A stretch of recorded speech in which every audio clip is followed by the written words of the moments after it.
rising positions, $500,000 for marketing.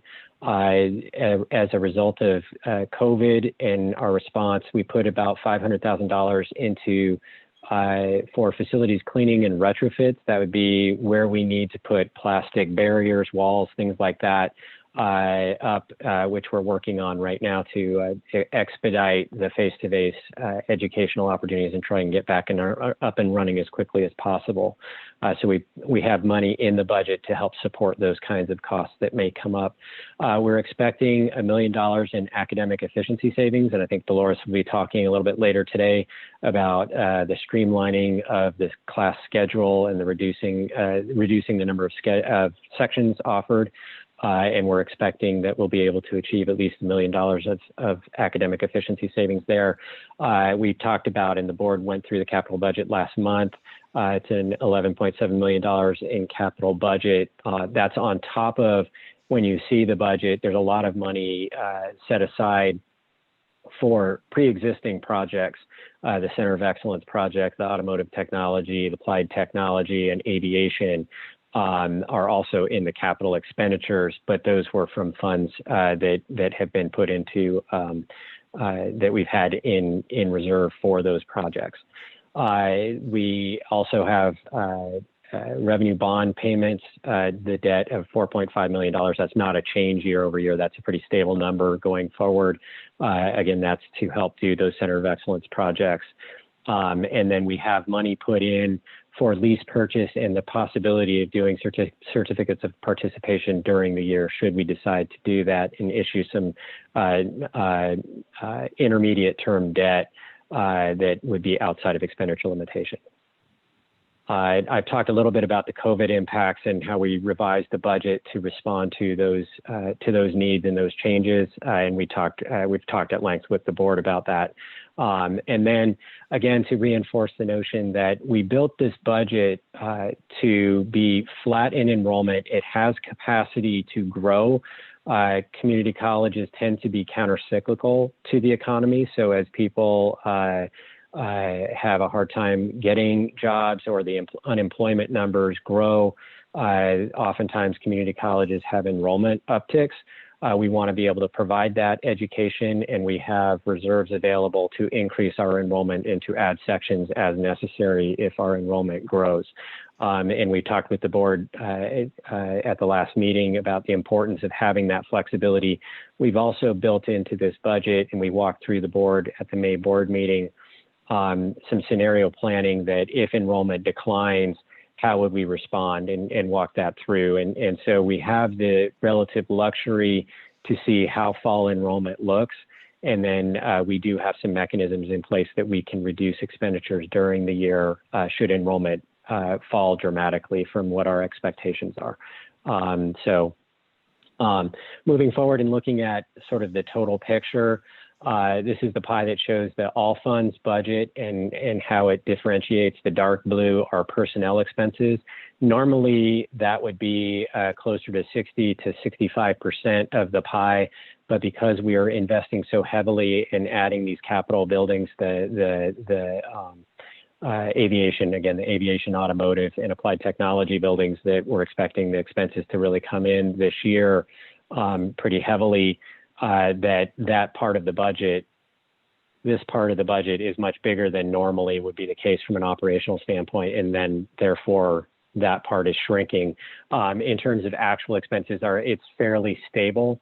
We have done a lot of reductions in the last number of years in terms of positions. As you know, we've reduced more than 200 positions in terms of getting our expenditure limitation and our expenses in line with our enrollment. We have a relatively flat budget, all things considered, on the personnel side. But if enrollment declines, we will be looking at reductions on the personnel side, as we discussed recently. Any questions on the all funds budget and the different expenses related to that while I'm going through? This next pie chart actually shows the general fund and how the general fund is split up in terms of the expenses. Again, normally we'd be talking that the personnel is the majority of the general fund budget. A question came up that I want to explain, which is where is adjunct faculty? And because this is just general fund, our adjunct faculty line actually shows up in designated fund. It's one of the things that we did when we did the academic restructure a couple of years ago, in order to keep better track of the new structure where we consolidated college-wide what the different academic disciplines were within the subcategories. The adjunct faculty line actually resides in the designated fund. Next year, what I'll do in terms of this particular budget, it doesn't show up in the May budget because we show all of the detail and we walk through all of it. But next year, when we do the state budget, this June budget presentation, we'll consolidate the general fund and designated fund just so that we avoid that having to explain where the adjunct faculty line is. But I assure you that it is in the budget. And again, we're expecting some academic efficiencies, but we also have the budget built for capacity that should enrollment increase, we will be able to release the money, the funds necessary to add additional sections. Walking through the 3 state budget forms, and this is what gets published in the newspaper, I want to point out a couple of things. One is that in this line here, and we published in the board packet, there are 2 different versions of the state budget forms. We published a figure for the tax rate that was actually too high. This is the correct number. The number that we published was too high because we had received a couple of different pieces of information from the county and had the net adjusted value for property was a little bit lower than what it turned out to be. And so the good news is the tax rate is going to be lower than what was published in the newspaper, just slightly. It's not a huge change, but it's a slight change. So it's going to be 1.3359 is the correct number.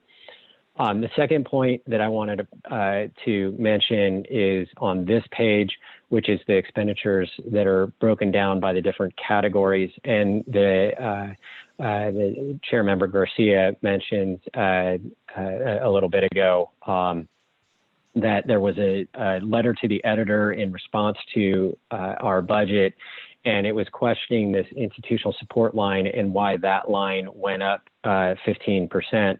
And you'll notice that right above that institutional support line, academic support and student services have reductions. And what that was is that as part of the reorganization that the college is doing, where we're streamlining our organizational structure and our administrative structure, we're moving some of the expenditures that had been organizationally reporting up through the campuses are now in a district-wide structure. And the result of that is it moves into institutional support. So there's not a big increase in administration costs. Unfortunately, it looks like this in the way that these categories are identified, but it's really a function of our streamlining the organizational structure. There are some moderate increases in that institutional support line that are atypical of the other categories, but those are pretty much related to contractual obligations in facilities and even more importantly in information technology. So some of the responses to COVID, some of the things that we're having to do with increased licenses and system costs show up in that line item. So it isn't that we're just bolstering our administrative structure. It's actually supporting the overall needs of the college and the educational needs of the college. It just happens to show up and looks like it's an administrative increase, and that's not what the case is. Okay, I think it went through the key points that I wanted to address. Oh, the other thing I did want to say is we did provide a response to that letter. To my knowledge, it wasn't published in the newspaper, which is a little disappointing. And we are actually reaching out to the individual who wrote that to make sure that they understand what is going on. If we can if we can figure out personally how to get in touch with that person, because we obviously don't have we have a name, but we don't have a mailing address. So we're going to try and reach out and have a conversation with that concerned individual. Okay, with that, I'll ask if the board has any questions related to the budget. Mr. Hanna, I believe you have something. Thank you, Mr. Chairman, and thank you, Dr. B, for that presentation. So one thing I just want to say before we move on is that with the mandatory minimum fees per credit hour, with the increase to $87, the actual cost to students will be $92.50 per credit hour. So keep that in mind when we raise tuition. There also are the fees associated with that. Okay, so having said that, can you give me the impact on the budget if we were to reverse that tuition increase and delay or cancel the salary increases for both the full-time and the adjunct faculty? Yeah, so as I mentioned, the increase in tuition generated, we're expecting it's going to generate about $1.1 million.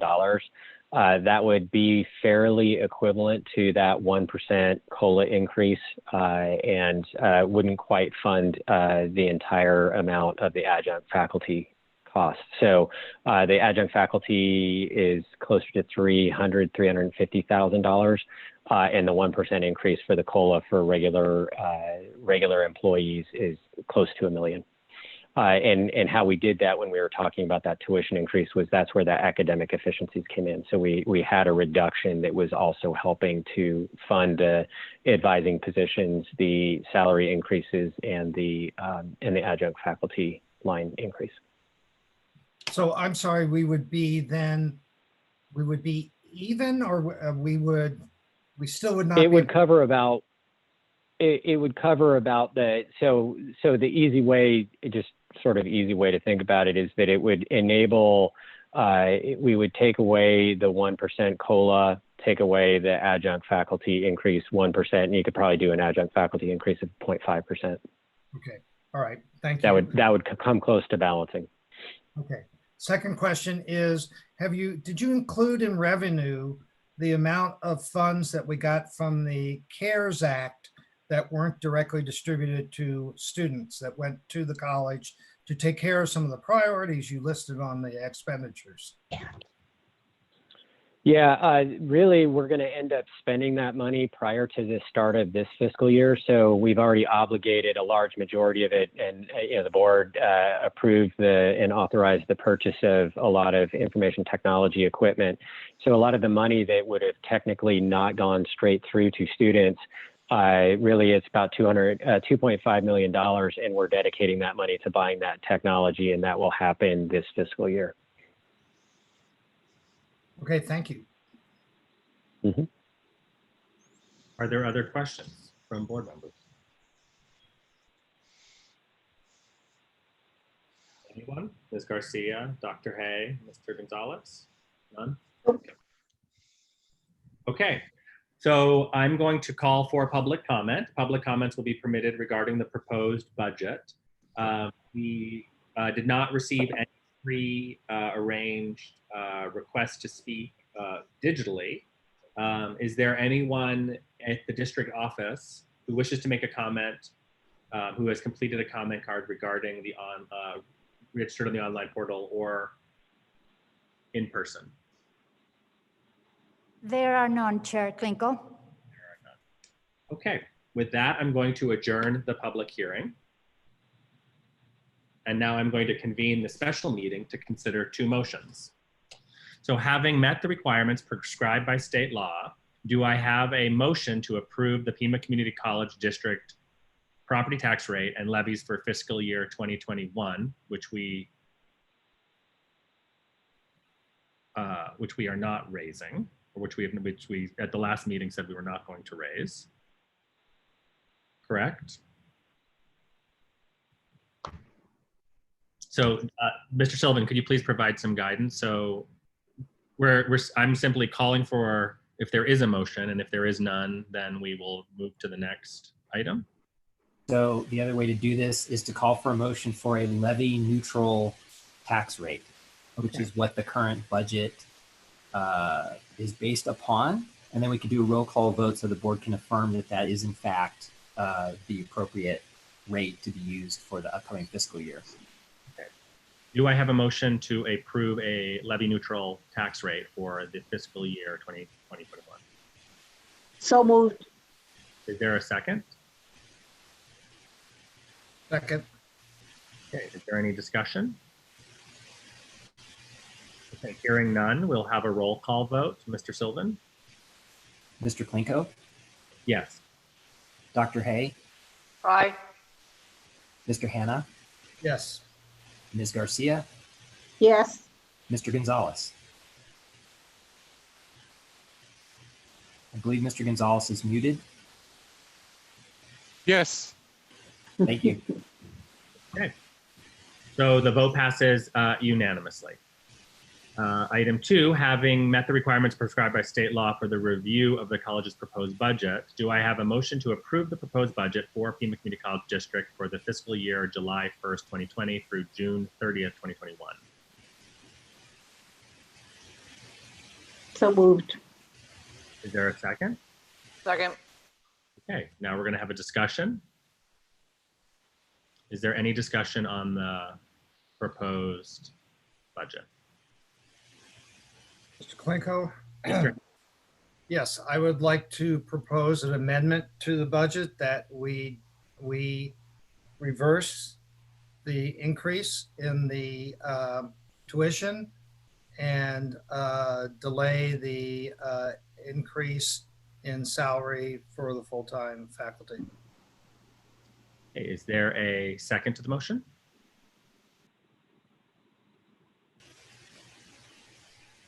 Mr. Hanna, would you entertain, if I offered a friendly amendment, was this something that you would entertain where we would adopt the increase to tuition and then, which will provide that additional revenue, and then in the fall, when we better understand our, the fiscal realities of where we are at, we can direct staff to either complete the increases in the COLA, or we could refund those funds.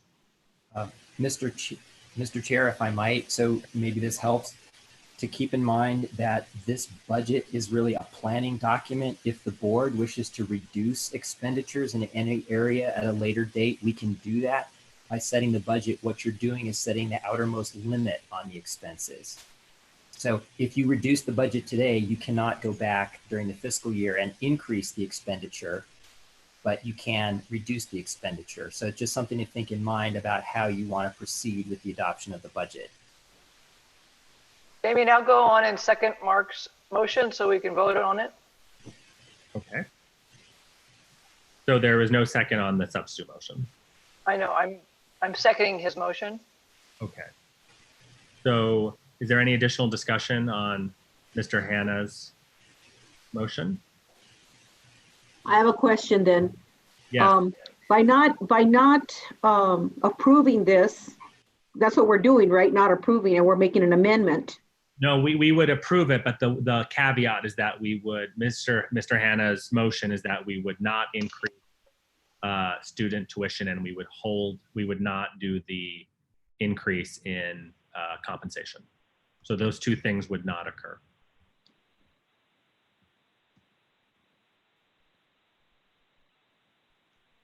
Ugh.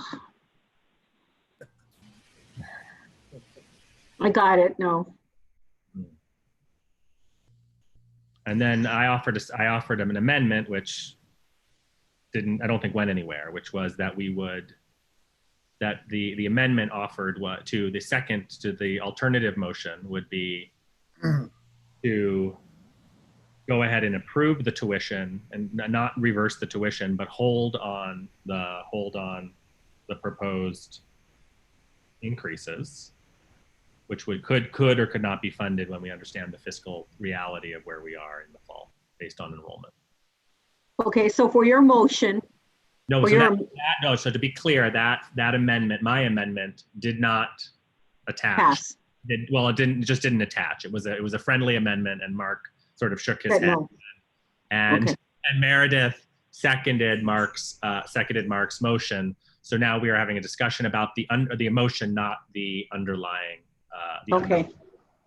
Right now, Yeah, we're yeah, I voting think, on the amendment, not on the motion. Damien, I think we had a pretty clear discussion about the reason for increasing tuition, and it was to provide salary increases, and it's just a COLA increase. It's not like it's a huge increase. And I think we need to still do that because our faculty are working hard. They Right. worked nonstop over the summer to set everything up online. And I think the change direction right now would be unfair and not right. Mr. Hanna, you're muted. Mr. Chair, I am willing to withdraw my amendment if I can have the assurance, whether that's by another vote or whatever it is, that we will indeed review the situation at the November meeting or whatever we decide. I'm willing to withdraw my amendment. Okay, so if you withdraw your amendment, the caveat is that we would have to, the board would reevaluate the budget structure, and in particular the tuition and the continuation of the COLA in November, or whenever appropriate, when we have the appropriate data to be able to do that. So I just need to know how we would write that in as an assurance that would indeed happen. Could Dr. B, could you provide us some insight into how the structure of the system might be able to provide for a review in the fall? I understand. I think, Yeah, I think the board's big concern is, what are our actual numbers going to look like in the fall? Because right. We're looking right, at it. And that is that is precisely what we talked about in May, where we went through the scenario that if enrollment declines, here's how we would respond, and some of the reductions that we have in place. And we're already, I think, positioning ourselves for that possibility by really slowing down and scrutinizing all our additional hires with a degree of rigor, so that we don't just add positions without knowing what the enrollment's going to be in the fall. So we're positioning ourselves to be able to reduce costs. How we would do that? There are a couple of things that I'd say to it. Is again, I would say that how we put that scenario together would play out very easily. We can have that conversation in I think September, probably October. At the October board meeting probably makes the most sense, where then we could look at tuition for spring, if you're talking about reducing tuition being one of the priority ways to approach the situation. In terms of the COLA increase, I would be very hesitant to increase the COLA and then go backwards on it. So you would essentially be pulling back salary increases that you granted people. Again, the scenarios that we put forward were other ways to reduce costs that would be more than effective to handle a pretty significant enrollment decline. And that's what I would continue to say. That's how we should approach it. And I'd be happy to come back and talk both at the September board meeting and what does it look like, and then formally come back in October and have a thorough conversation with the board. Mr. Hanna, so if we plan on having a September meeting, as part of the September meeting, sort of a revisit of particularly the spring tuition and sort of where we are. And again, Dr. B, I mean, we are ultimately making projections based on a guess. I mean, these are not based on really any former analysis of this situation ever happening before. So if we saw a 25% decrease, we might be looking at furloughs or other more stringent reductions that might be required, which would be equivalent to removing the COLA or in some other. Right. So, I mean, right now, the worst case scenario that we're projecting is a 15% decline. And if it was worse, we'd be looking at even deeper, more dramatic changes. But this would at least give us implement this. But this is part of, just to recap, as part of this tuition increase, there is $500,000 going to marketing to the baseline, which would be ongoing, which we know we're going to need. But I do definitely as part of, I think a good important part of this condition would be that we really see a very clear plan how that money's going to be spent, especially reaching out to our minority communities and actually see a written, crafted plan. Mr. Chair, if you would indulge me for a minute, if you don't mind, if I could ask a question, it might help with how the actual motion might be shaped. What I was wondering, and this is where I'm hoping that Dr. B could let us know whether this is a workable scenario. If the board could adopt the budget as proposed, authorizing the cost of living adjustment to salaries, but delaying implementation of that until further action of the board. And then if the board did that in September or October, if the board then gave the go-ahead to implement, is that something, Dr. B, that the payroll office could do over the remainder of the pay periods for the fiscal year? Yeah, so starting it up at any point, if there's a 1% increase to the base pay and making that adjustment can happen during the year. The question, I think the question that would be more difficult, so that part, not a problem, not difficult. So that in reality, if you did it 3 months into the year, it would be the effect of a 0.75% increase once the year was totally complete, because you missed 3 months you were at 3 months at the 0 increase and then 9 months at the 1% increase. So that is definitely something that could be managed from the system standpoint. The question that would be a little bit more difficult, and I'm not sure if this was intended, but if you were to go retroactively, that becomes more complicated and problematic. So if we were to do something like that, I would recommend that we have the board approve that COLA increase henceforth, right? A 1% increase to the base pay for the remainder of the year. And the system would be able to manage that. Dr. B, why would it be difficult to do a retroactive, especially considering that, we're saying it now, that you could at least plan for a retro? I mean, you'd be able to manage from this point forward the potential of it happening, and you'd really know those numbers.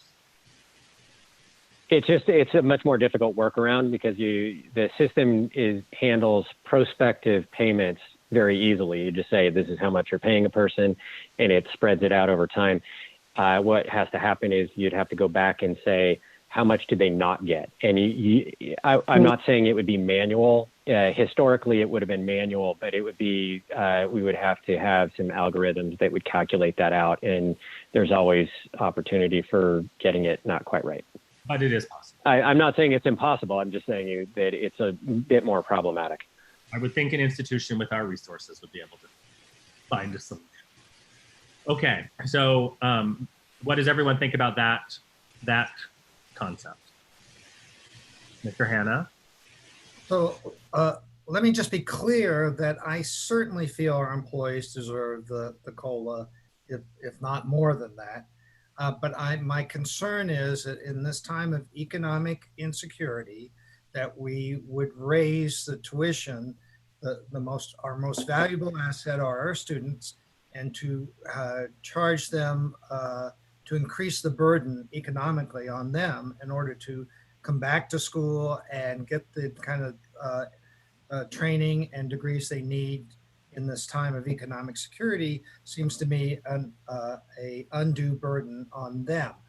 But I'm certainly willing to withdraw the amendment if I had assurances that we would revisit the issue in October or whenever it is, and then I would even be willing at that point to say, okay, let's reduce, if we have the resources to be able to reduce the tuition from going forward to the spring. So not go back and try to do refunds on people that are registered for the fall, but I just need to have that assurance that would indeed happen.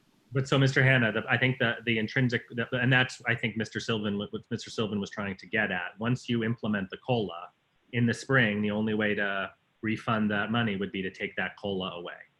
So, so the alternative would be to take up what Mr. Sylvan, I think, was trying to coalesce our thoughts, which was approve the increase now, don't implement the COLA until the fall when we understand when we really understand our enrollment numbers, and then make a decision on whether we're going to do a refund or a partial refund, or we're going to do the COLA or we're not. And it would give us the flexibility, and that COLA could theoretically be done in retroactively, so it's the full year and the full amount.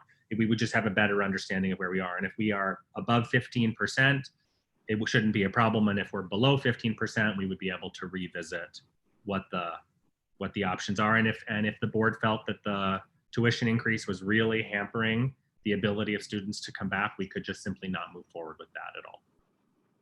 So I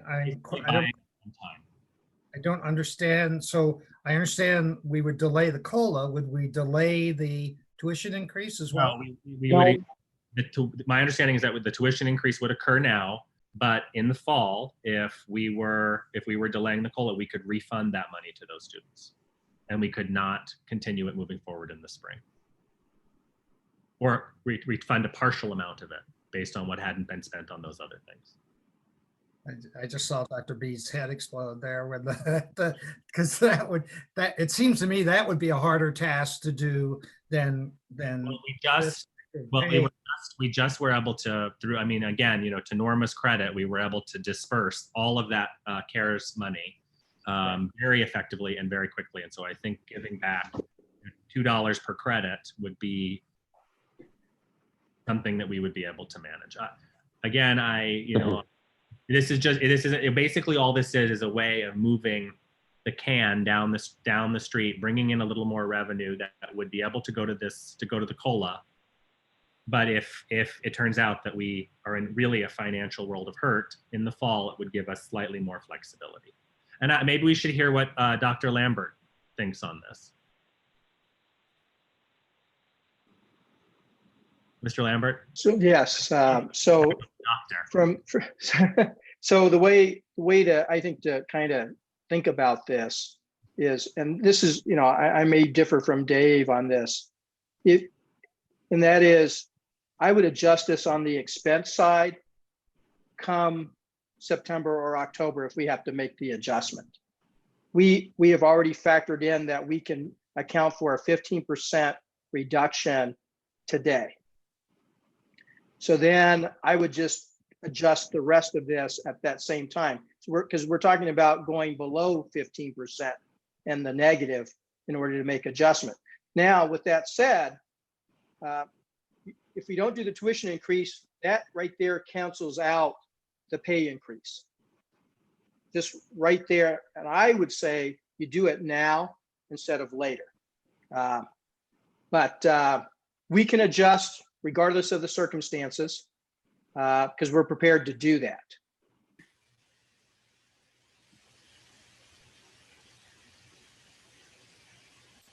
Ms. Garcia, what are your thoughts? Do you have any? Well, I would say that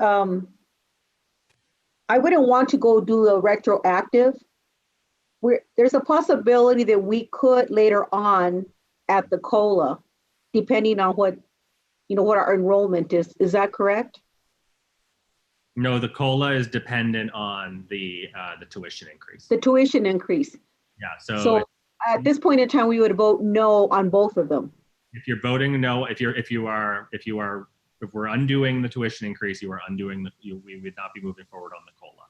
So the three options are pass the budget as is with the increase that's already been approved and the COLA. We could reverse our decision on the tuition increase. There's already people probably who've enrolled with that under that rate who'd have to be refunded, and the COLA would not occur. And the third option is to delay to the fall, pass the increase, but don't implement the COLA. And in the fall, based on where we are, decide what we were going to do and where we were financially and whether we could do the partial COLA or the full COLA, retroactive or not, and then include and whether or not we were in a position, whether the 15% could absorb that. Well, being that we're uncertain as to where we're going to be at. Yeah. Well, the other thing is we are right at our expenditure limit. So, that impacts it as well. Okay. So sorry, I interrupted you. So can I add, remember, this is just one of many issues we're going to have to be dealing with. And so the more we have to spend time retreading things really impacts our ability to move other priorities. One of the biggest priorities being another item that's on the agenda later on. So at some point, we only have so much bandwidth. And then if you stretch that bandwidth too much, then we're liable to make mistakes. We don't do as well as we could. I just want us to be mindful of that. That's why I say, if there is an interest to at some point take it back, just don't give it to begin with. Right. We're not dealing with that issue anymore. So we can just focus on the priorities that we have going Have at hand. That's my Okay. caution and all. Dr. Hay, do you have any thought? I think we need to move forward as we originally planned. Mr. Gonzalez? I don't want to cause you more work for lead. And there's a lot of balls in the air. I don't think we need to change horses right now. Mr. Gonzalez? You're on mute, Mr. Gonzalez.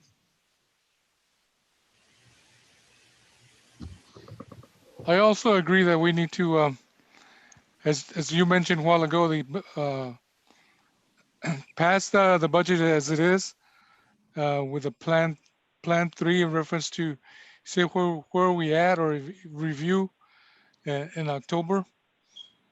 But I think that at that time we can make those adjustments that we need to. But I think pass it as it is. Okay, Mr. Hanna. So if we pass the budget as is with the withdrawn motion, but we do come back in October. Correct. We understand and we're going to make a commitment now that we're going to agendize this on the September meeting, and we will revisit where we are. Yes. Have a discussion about this, Mr. Hanna. That Absolutely.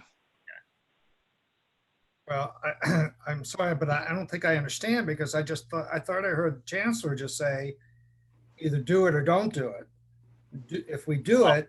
No, what the chancellor ultimately said, that's what's preferable. I mean, ultimately, this board has a decision to, we can, if we provide direction that says, do the COLA, give the reverse, make the cuts elsewhere, this team will figure out how to do that.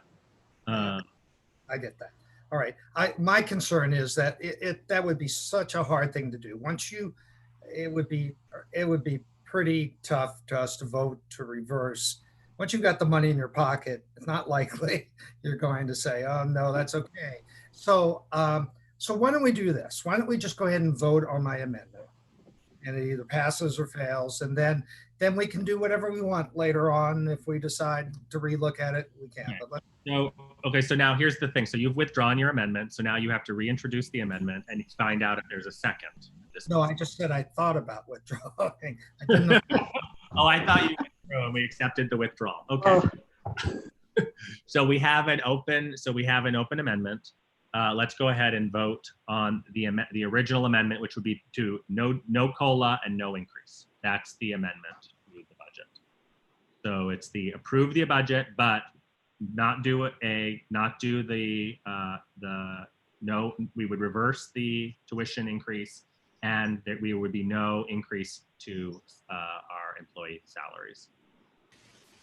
So Mr. Sylvan, will you do a roll call vote, please? Mr. Klinko. No.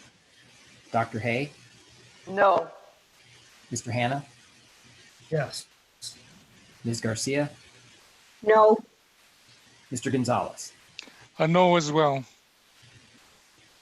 Okay, Mr. Hanna, I'm sorry, the motion failed. So now we're going to vote on the underlying motion, but with the caveat that we're going to revisit in September no matter what. I think this is such an evolving, changing situation. We have to. No, anyway. So with that, Mr. Sylvan, will you call the? Yes, Mr. Chair. Mr. Klinko. Yes. Dr. Hay. Yes. Mr. Hanna. Yes. Ms. Garcia. Yes. Mr. Gonzalez. Yes. Okay, so the motion passes unanimously and our budget is approved with the caveat that we will be getting an update in September and we'll have a discussion about the tuition for the spring. With that, I'm going to adjourn the special meeting. And we are going to reconvene. Do we want to take a 5-minute break or we'll just continue forward?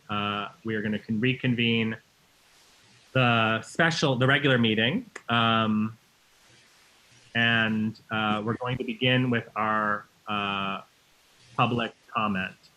So we have a number of public comments this evening. So I'm going to go ahead and read our little section here. The Pima Community College Governing Board welcomes public comment on issues within the jurisdiction of the college. Generally, the total time for public comment will be limited to 45 minutes and comments will be limited to 3 minutes per individual. These time limits may be modified by the board chair or board. Individuals sharing comments are expected to communicate with decorum and respect. Individuals who engage in disorderly conduct or who use divisive or insulting language may have their time reduced or concluded by the board chair. At the conclusion of the public meeting, individual board members may respond to criticism made by those who address the board, may ask staff to review a matter, or may ask that the matter be put on a future agenda. Members of the board, however, may not discuss or take legal action on matters raised during the public comment unless the matters are properly noticed for discussion and legal action. Finally, be advised that internal college processes are available to students and employees for communication. So it looks like the bulk of our comments today are related to the CNA Lab and the Certified Nursing Assistant Lab and our Certified Nursing Assistant Program. So I would just like to say to our presenters today, you know, if you know we're going to hear you. If you have new points, please bring them to the attention of the board.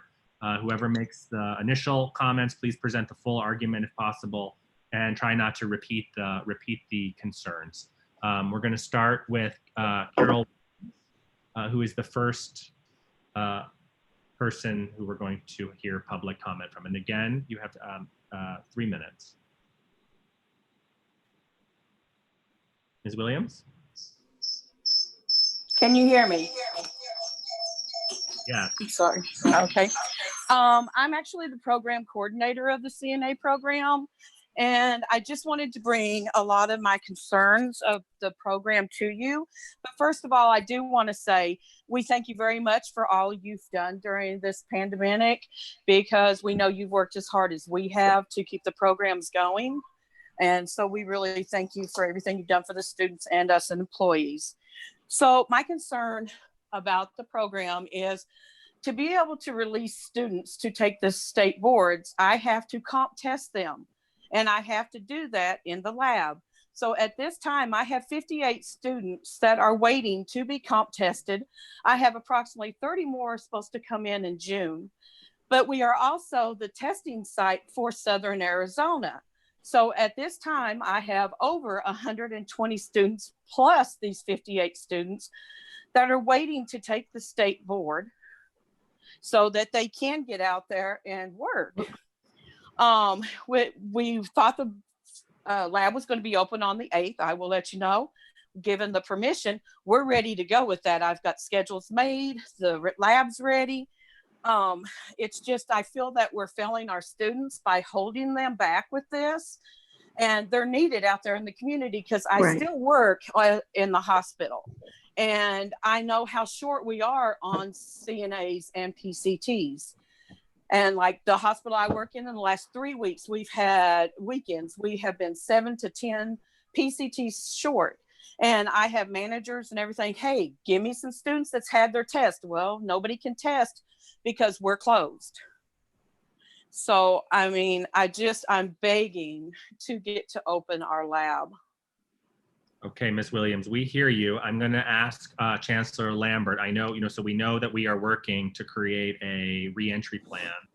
And I know that I know we can't have a discussion about this, but Mr. Lambert, is there any way that you could, since there are so many individuals who are requesting to speak on this, you could just provide maybe a little summary of what the plan is, and then maybe that will address some of the concerns for the other 16 individuals who will want to comment this evening. Yes, I'll be happy to do that. So as I have informed all of you, we're opening up the CTE performance-based programs beginning next week, June 8th. We are doing this in phases. Phase 1 will bring programs on starting Monday, the upcoming Monday, followed by another group of programs on the following Monday, and then the Monday after that. Dolores, I may ask her to comment specifically about the CNA program. Could you comment specifically about the CNA program? So, Mr. Chair, I know this is an item of concern, but it's We it's can't not have an a agenda discussion. item. It's not an agenda item. So let me just say this, Mr. Chancellor Lambert, if there is anything that we can do to resolve the issue specifically around testing, because we are a regional testing site, and it's not just our students, but it's all of these students who have completed the certificate, who completed these programs and need to get certified so they can enter the workforce. If there's anything that we can do to come up with a solution to resolve this in a safe way that still meets all of our criteria, I think especially in these healthcare fields, they are more urgent than, say, welding. Not to say that that's not important, but these are, you know, essential jobs. So if there's anything we can do to escalate that, I would be most appreciated. And hopefully you can just give us the confirmation that you guys will work to find a solution. Well, this particular program is scheduled to open up on June 15th. Okay, I hope that you guys can look at it and try to escalate that and make that a little bit sooner, because it's a healthcare related item. What's your have a discussion? I mean, I can see Mr. Sylvan becoming quite agitated. So, so Ms. Williams, thank you very much for bringing this to our attention. The next person is Yacinda Diaz.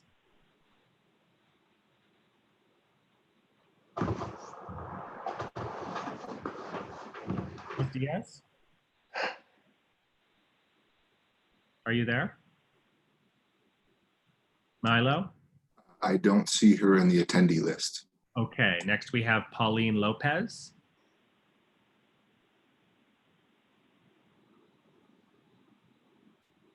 And Milo, maybe you can just say whether they are here or not, and then just sort of say they are available. Paulina Lopez is here and she's now able to talk. Yes, Ms. Lopez. I am with Carol Williams. I'm part of the CNA program. I wanted to know if you guys could open up the labs. I mean, we've been working so hard on getting our grades up and, you know, doing all this. And we just really want to be able to get our certification.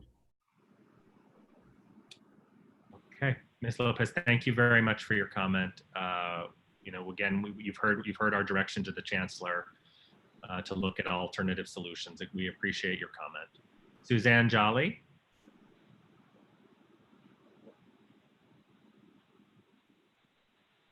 Hi, good afternoon. Thank you for the opportunity to speak. My name is Suzanne Jolly, and I'm currently taking the CNA program with Ms. Williams at this time. And as I've written in my comments, we would appreciate any effort that can be made to expedite the opening of the labs. You know, it's an investment we've made in ourselves for our education, and we're not able to recoup on that investment until we get certified and are licensed by the state.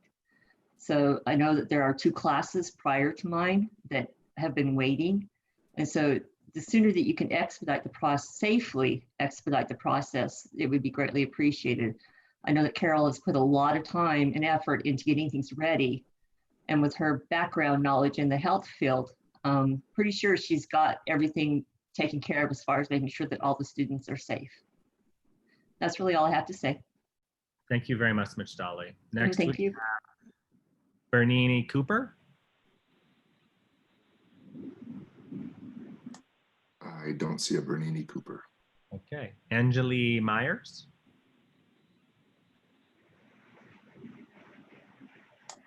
I don't see an Angeli Myers either.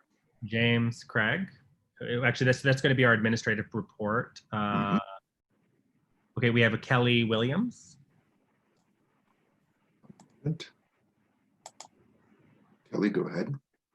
Thank you. Thank you for taking my comment. And I just want to echo what all of the other students and what Carol have said. I actually have had several job offers that I am unable to take advantage of because I have not been able to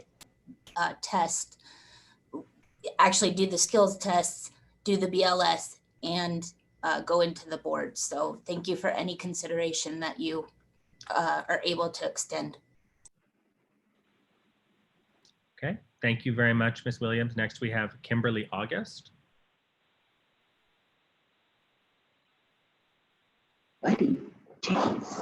Kimberly August is actually as transcribing. So. Okay, and then Linda Christensen. also transcribing. Okay, so that actually will conclude our public comment and call to the audience. So again, Chancellor Lambert, you've heard the communication. You know, only if we can do it safely. I mean, I think that's always been our mantra, and making sure that we have to be safe and not put anybody at risk. So let's try to see if we can find a solution. Thank you for bringing this to our attention, everyone from the CNA program. You know, like we know that you and everybody else this has been a very trying and difficult time, and we appreciate your patience. And in the worst case scenario, we understand the 15th is a week and a half away. And if that's where it is, you know, if it has to be then, that's when it will be. But we're looking for guidance from our leadership on whether there may be a way to escalate that. Okay, moving forward. Next, we have our governing board recognition and awards. So just pull up my comments and notes here. Sorry, I have so many windows open. Okay.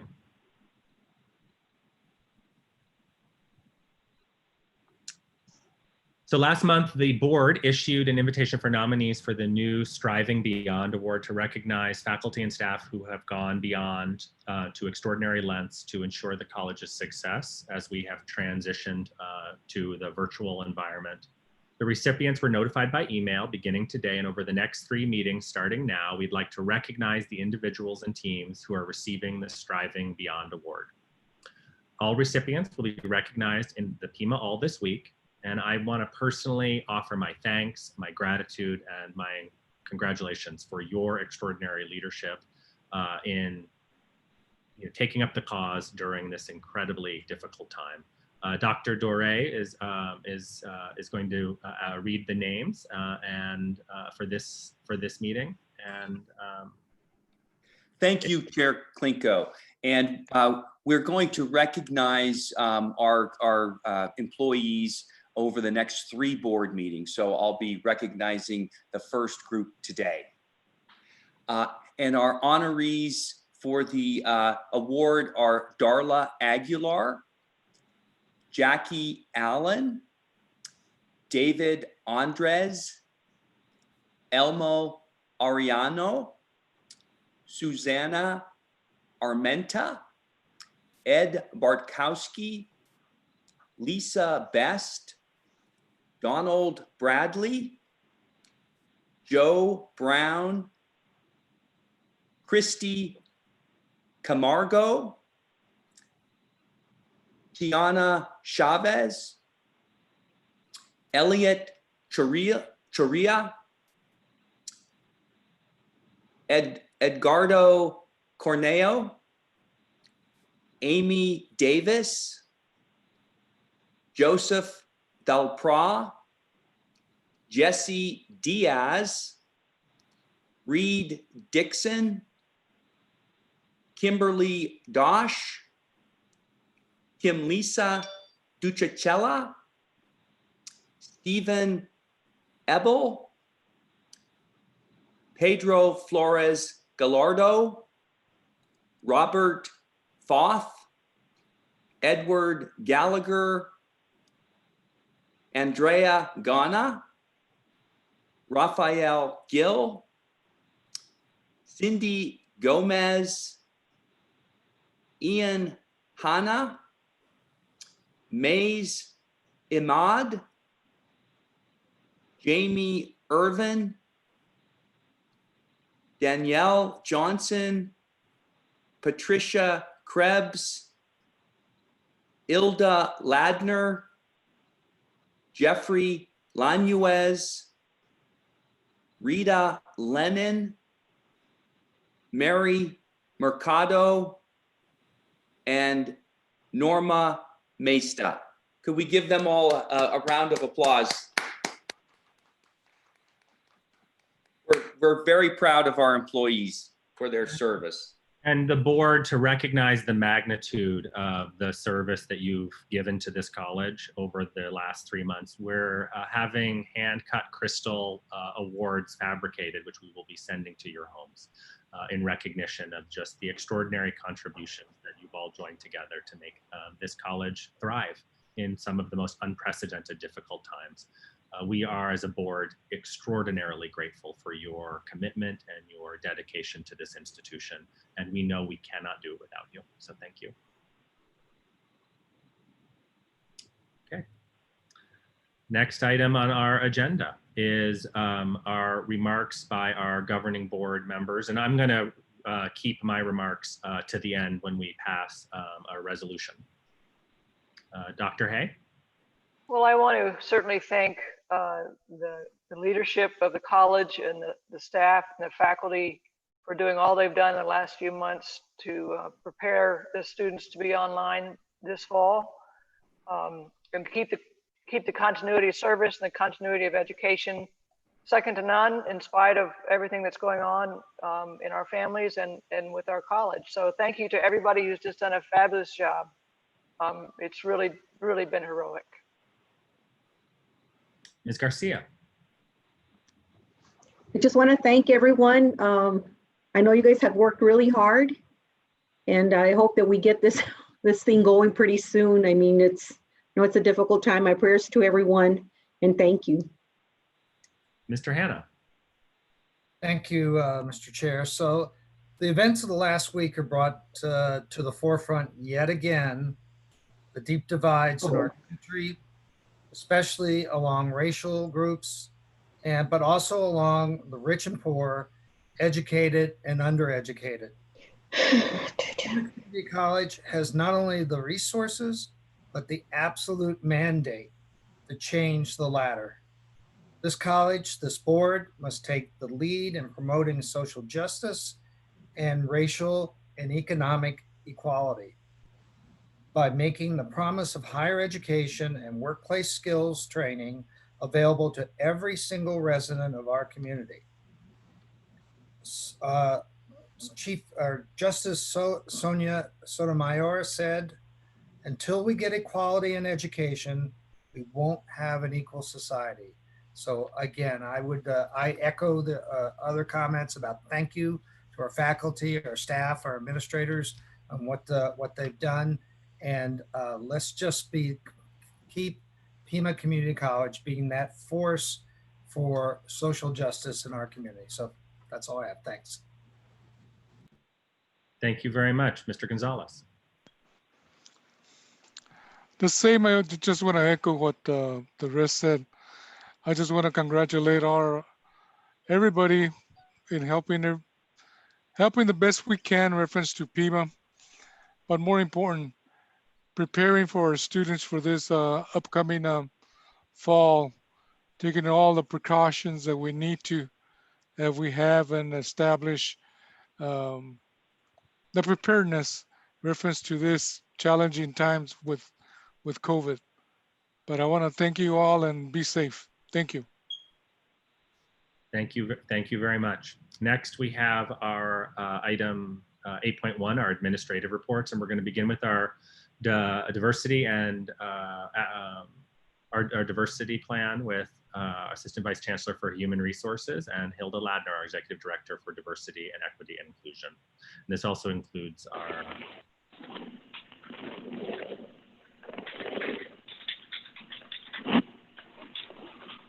Hi, Hilda. Would you like to start us off? And I'll change, your slides are first, and I'll change the slides for you. Yes, thank you so much, Jeffrey. Chair Klinko, board members, Chancellor, and colleagues. Before I start with our presentation, I just want to take a moment as your diversity officer to say a few words.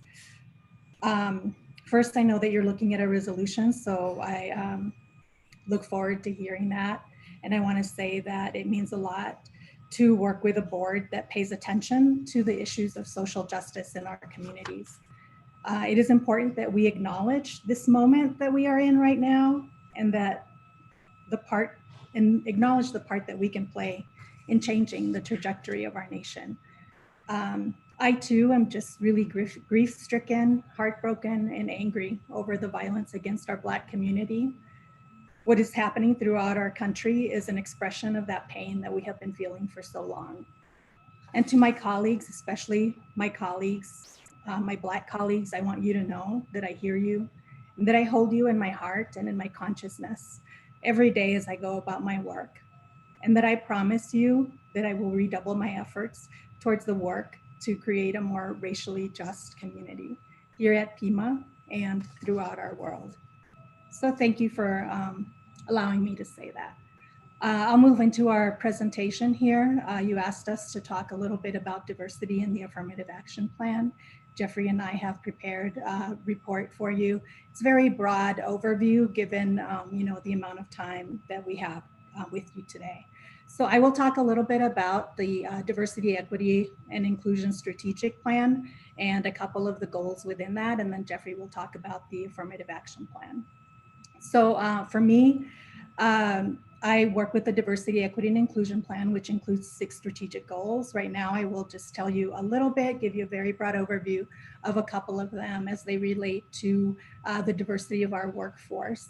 So first, improving recruitment and retention of employees from underrepresented populations is one of the goals. And then the next one is building diversity and inclusion competencies for employees. So I'll focus on those 2 areas. Jeffrey, if you want to advance. Thank you. So I'll start with building diversity and inclusion competencies for employees, as that really feeds every other aspect of our diversity, equity, and inclusion plan. For me, a lot of the work that my office does is in creating workshops, trainings, conversations around building these competencies for all of our employees. We do this through a series of presentations throughout the year. Trying to focus in on different themes that we would like to expand within our workforce. But we also do a lot of on-request presentations throughout the year when departments ask us to present to them, have a conversation about a specific topic related to diversity and inclusion. Over the last year, we've really focused in on developing our competencies as they relate to LGBTQ identities. And so we've partnered with the Southern Arizona AIDS Foundation to provide the LGBT cultural responsiveness training. A large number of our employees have gone through these trainings. We had an additional 2 scheduled this spring before the college closed down that we had to cancel. But I am meeting with SAFE again on Friday to discuss how we bring that back virtually so that more employees have the opportunity to do these trainings. As part of the human resources work that is being done to support these efforts, we do have the web-based implicit bias training for all employees that is required in order to participate on any search committee. And then in support of some of the work that I'll talk about in a moment, we also did a live 4-hour training with a facilitator for all of our deans. Some department heads and other faculty members participated in this training as well on mitigating bias in the search process. And so I'll move into our next slide and how that supports the work that we were doing towards recruitment. So I'll talk about improving our recruitment of employees from underrepresented groups. I think the biggest concern for the college has been in our faculty pools where we have less representation in that employee group. When we looked across all of our employee groups, that is the place where, as a college and really across the nation, where we really struggle with representation from people of color primarily, but diversity in general in that area. And so over the last year, because the hiring of faculty is led by the area in the provost office, Kate Schmidt, the executive director of faculty affairs and development, leads our efforts in hiring faculty. I partnered with her, and then we also asked Ken Chavez, the Dean of Communication, to join us in really looking at our process for hiring full-time faculty. we felt that this is where we could really focus in our work and make the most difference. So the three of us attended the Professional Organization and Human Resources in Higher Education last fall, connected to a number of colleagues, including colleagues from the University of Michigan that are doing excellent work in diversity and inclusion in their hiring processes. And so with all of those conversations, we developed a new hiring framework that we implemented in our efforts to hire full-time faculty. So really changing the process, thinking about it in really different ways. And then in January, we completed our framework and we introduced it to the search committees that were hiring for the 2021 academic year. Those committees were given this new process to utilize as a pilot. We had, I think, 5 searches going on during the spring. All of those committees followed this new process. We worked with the deans to make sure that they had all of the information they needed. We've shared this framework with you in the packet. It's about a 40-page document that is really very extensive. Some of the highlights of this document include just that focus from before we even have a job that we're posting through the entire process to then really think about the retention of those employees that we bring in our faculty pools. So from the beginning, we really looked at how do we approve our search committees and working with the deans on that and helping them to really think about diversity beyond check boxes about race and ethnicity or gender. We've asked them to write a paragraph about how is the search committee diverse and how will they contribute to this process. And so they're very involved. The search committee is now involved in the co-creation of that job description before it's posted so that they understand and can think about diversity aspects and language of inclusion in those job descriptions. And then they're also very active in the recruitment process. Deans are going to be responsible for reviewing diversity of pools at every step in the process, from looking at what does the pool look like before we close that job posting, through the first interview to the campus interview to the hiring. And so they have access to me as our diversity officer. They work with Kate's office to make sure that they understand what their pool looks like, what that means for us as a college, and then make decisions as a group before they just move things forward. You can see from the document that we've shared that there are very detailed recommendations on best practices for diversity and inclusion at every step of the process. So we use that throughout the spring semester, and we are currently collecting data on how that worked for us and gathering input from all of those committees regarding their process in this first pilot year. And really, we've received really positive data so far. So we'll see what our final results are with our hiring of those few positions that we have this semester, improve our process, and then continue to utilize that moving forward with all of our faculty searches. I'll wrap up there and turn it over to Jeffrey to talk more about the affirmative action plan. Great, thank you, Ilda. I want to reiterate something. You know, we started out with Mark said something very meaningful, and so did you, Ilda. And I want to suggest that this topic, as you introduced it, what you and I present here is an extremely high-level overview of what we're doing and what this is. I'm just going to explain the AAP a little bit with a little bit of detail. But what I might suggest for the board chair and the board and chancellor to consider is perhaps a study session where Ilda and myself can provide quite more detail, which is really needed to understand what this is comprised of, what the diagnostic tool gives us, what the numbers really mean, and then how to affect things. It's not an easy subject to just give a high-level overview for. So I offer that to you, and just let me know if let us know if that's something you're interested in. Well, and Jeffrey, Jeffrey, I mean, this is, I think we definitely will want to do that given the current climate. You know, I think, you know, Hilda, I am so grateful that you're part of the college and that we have your perspective and your sensitivity and your input to be able to help guide this plan to make sure that it really is integrated into the fabric of our institution. And I think having a full study session to really dive deeper is important, particularly now. Since we probably won't be recessing for the summer, given all of the things that are going on, maybe we can find some time next week. to really get a deeper dive into this as That well. would be great. Thank you. Excellent. Thanks, Damien. The AAP is something very specific to us being a federal contractor. You may have heard the term OFCCP before. So I want to introduce the AAP as a diagnostic tool. What it does is first measures numbers and identifies areas that may need help of employees and applicants from minority or protected class populations. And then what we do is we use this information to create strategies and programs that have typically been developed already at the college that Ilda touched on to attract and retain qualified applicants and employees from identified underrepresented populations, provide equal employment opportunities, and for all applicants in every position. And then also it really connects to retaining our existing employees as well. Pima has done a very good job here. There is always room for improvement, and you'll see that the work that we're doing, and I think the board study session will be very illuminating to some of that detail. Pima does work diligently and consciously to provide access and opportunities for diverse and protected groups to be included in all campus activities. So this is also just not about recruitment and retention, but it's really about everything we do in terms of engagement at the college and affinity groups and meetings and committees that our people on and activities. It's all encompassing.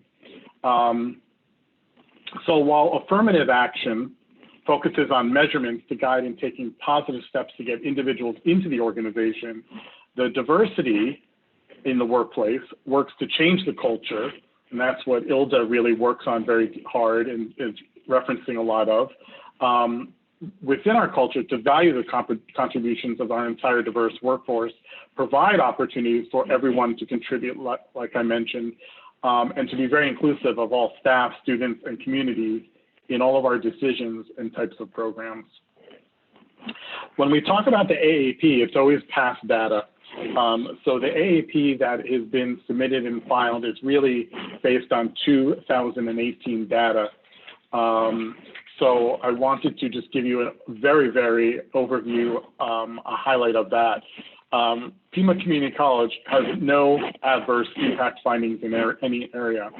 I mentioned a few here with females. We are at a 90% of availability to incumbency to our ideal world. So while that sounds like we're 3% off, 97 is a very high grade in terms of where you are. With minorities, and this is a group that has the multiple minorities put together just for today's presentation at a highlight. We're at 82% of availability to incumbency to our ideal world. Why do we say 82% is still good compared to how far that away is from 100? Is that the government with AAP reporting to find adverse impact, their standard is an 80% benchmark. So we're above the 80% benchmark. In terms of veterans, the national benchmark in 2008 was 6.4%. We are at a incumbency, no, that was wrong. We are at a hiring of 11.3%. Sorry, we're in an incumbency of 11.3%. That is correct. So we're almost at double of our workforce. The national benchmark that is in place for 2019 that we're reporting on now has actually gone down to 5.7, which increases our percentage of incumbency on the next reporting. Disability, the national benchmark is 7%, and while we have a pretty high, as you can see, 9.8% of hires identify as having a disability, incumbency, which is our total workforce, is actually at 3.9%. While I think we have quite a ways to go there, if you look at those numbers, we are also talking with our consultant, Biddle Consulting, and our Comp Class division about doing a resurvey of the workforce, which we think would give a more accurate number for 2019. So that's something we're looking at doing throughout the college is how do people self-identify in all of these categories? Here is our slide on how we partnership, how ILDA and I and the two different departments partner, and it's to attract and retain diverse candidates. The value of diversity is achieved through awareness, education, positive recognition of the qualities, experiences, and work styles that make up unique individuals. Here we're talking specifically about age, race, religion, disability, ethnicity within our workplace. And then the management of diversity expounds upon the experiences and establishes the business case for diversity that is closely aligned with our organizational goals. So again, a lot more to explain when we have more time to do a study session. The combination of our AAP and diversity initiatives really create these opportunities for cultural inclusion, respect for differences, acceptance, and respect for all employees. Really, the combination of the data that we collect and analyze and the actual work we do is the real work together that changes the culture. I want to talk a little bit about what we've actually done over the past year, which is extremely impactful. We have a very unique relationship with Biddle Consulting. When I talk with our provider, she clearly states that we are one of the few, if not the only, college where we have some very visionary discussions about actually using this data to make actionable recruitment and people decisions, whereas the vast majority of our clients are just using this to meet compliance regulations. And I can assure you that we are well above and beyond in terms of that. And we are an institution that actually values this, says this, and actually does something about it and does something with it, not just uses this process as a compliance tool. Here, I wanted to say that our marketing and candidate experience reflects our populations. So what we do, how we portray ourselves, the experience we provide, really we take into consideration who these populations are and make a connection with them. Our new recruitment process and new tools, especially the transition that you're well aware of, that we've gone from different tools into Cornerstone in the past 18 months, which, by the way, we soft launched in recruiting this week, and we fully go live, done on July 1st to the college. This tool really revolutionizes our user experience for both the hiring manager and the candidates to facilitate the application process is on onboarding. And really what this does is it makes our college, our tools, our processes easier to reach and access to all populations. In conjunction with diversity, equity, inclusion, HR and OED, as Ilda mentioned, also trains our employees in these areas of recruiting and hiring. I just wanted to give one quick example of something that I think really revolutionizes us putting this into action. And that is not only changing the tool to Cornerstone On Demand, but an integration I found called Broadbean, which automates our recruiting process. So I want to give you one example where you can see this is meaningful and impactful. We had a tool before that only met OFCCP requirements. It was called Job Elephant. And basically, it very manually posted our jobs to diversity boards all over the country, only to meet compliance regulations. It really wasn't producing anything. There was no data in real time. There was no feedback from the provider. There was no integration into our systems. You could not tap into the production and the performance of job ads in real time. And then afterwards, you could not see what job ads really did perform and what boards you got diverse candidates from. This tool and the integration that is now complete solves every single one of those issues.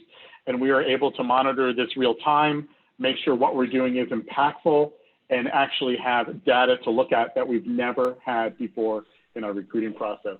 So that's just one quick example that I wanted to provide for you today. And I look forward to dig deeper into a study session. Thank you. Do the board members have any questions? Okay, thank you both very much for this update. We really appreciate both the timeliness of it, and we look forward to a deeper. Our next item is our enrollment update with David Ariano, Dean of Enrollment Management. Thank you, Damien. Let me get set up here.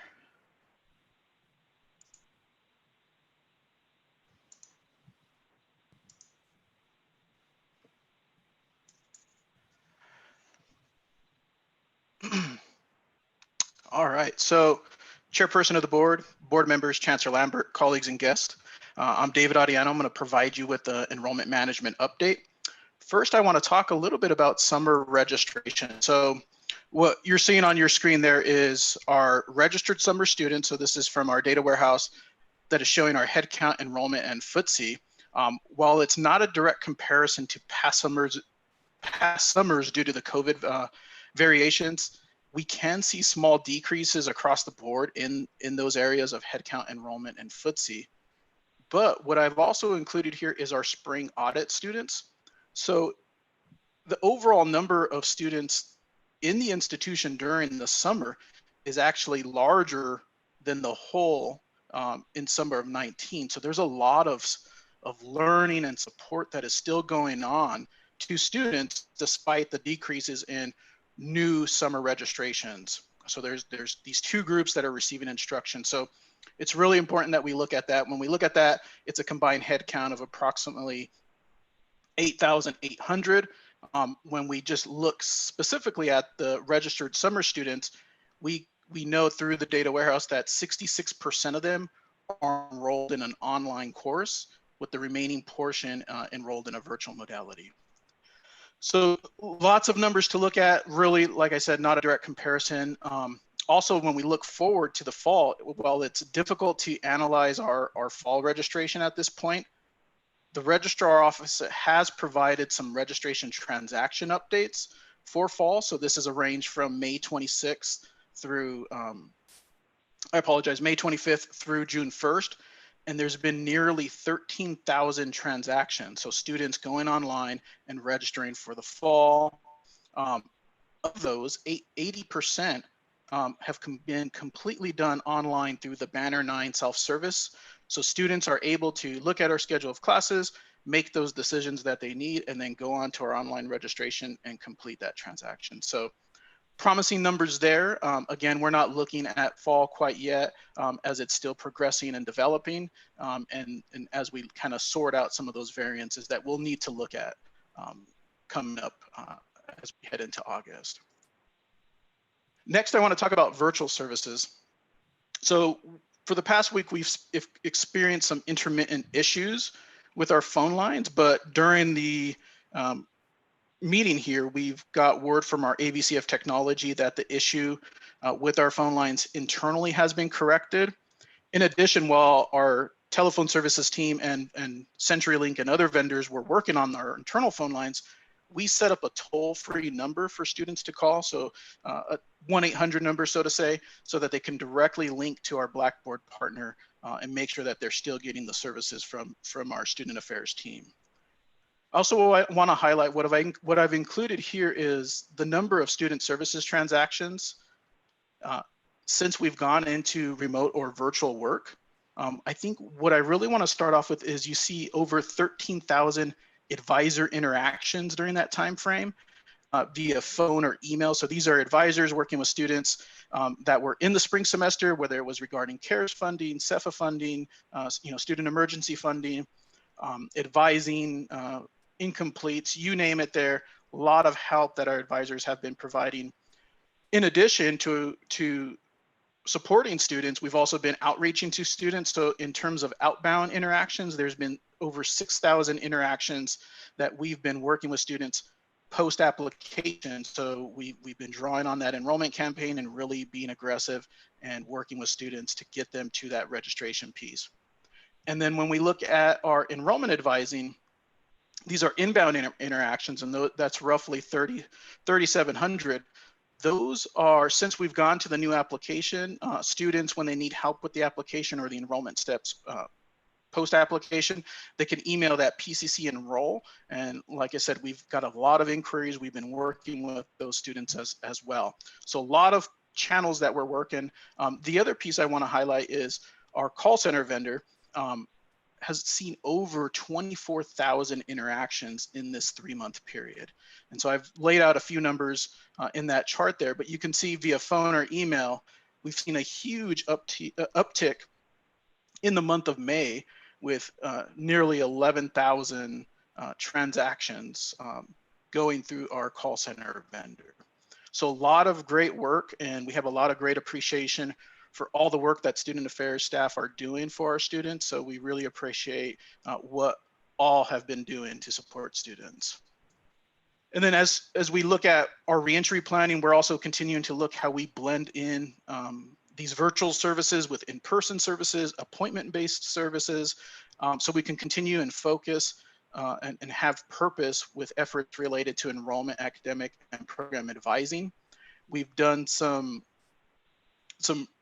additional training for staff, and it's been especially critical in terms of scheduling and the modality changes that we're seeing in our fall schedule as we deal with the COVID pandemic situation. And also working with those university transfer students. We've seen a lot of higher ed articles reference university students transferring back to community colleges. We're working with them, reviewing unofficial transcripts. But by no means are we poaching these students from the universities. Those are our partner institutions. Really, from my look or my outlook, is the competition is the poverty, the inequities that plague our communities, and how do we work with students to get them in a better place. And we've also looked at ways we can virtualize and enhance some of the services that we offer. So specifically with our Registration U, our post NSO registration sessions, and our Connect U, our first year experience, we still want them to have a great first year experience, even though it may be in a different format than what we anticipated or even planned for earlier this year with the pandemic and some of our shifts in modalities. The ongoing enrollment advising campaign that's still being worked on. One of the key things that we've been working on within the last week or so is really supporting students who are eligible to receive that withdrawal tuition credit. And so those students can use it for summer and beyond. Same thing with the incomplete with audit, really working with those students, explaining these provisions that we've made to our policies.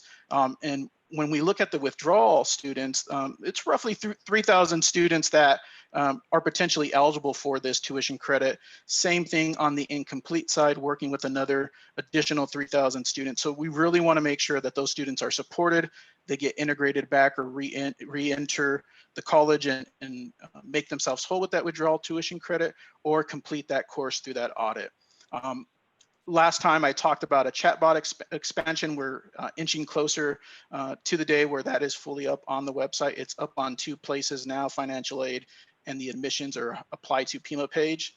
And I wanted to provide a quick small update for Pearson. Last time I talked about 40 students being enrolled. We're at about approximately 300 students enrolled for summer. And then we're picking up our fall registration for the continuing students and new students daily through our Pearson partnership.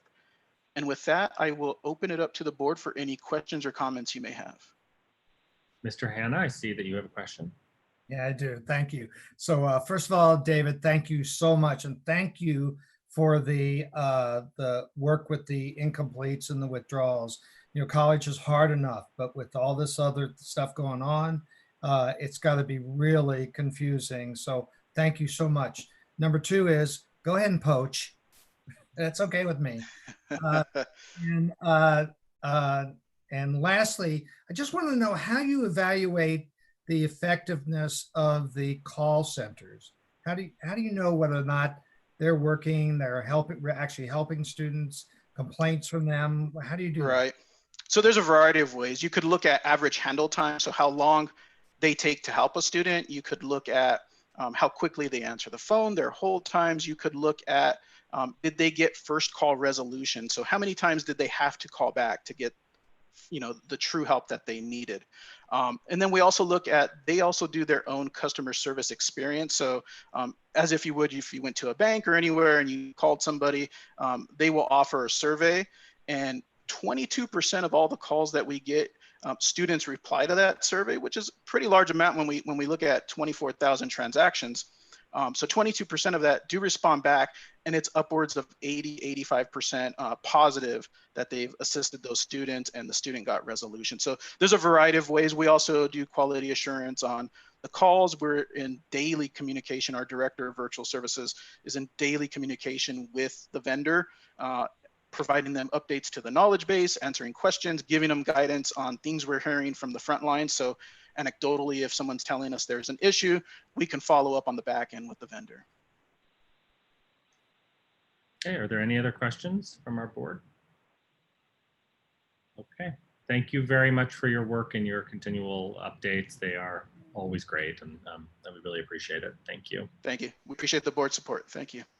Okay, next we have our fall academic plan with Dolores Ransert, our Provost and Executive Vice Chancellor for Academic Excellence.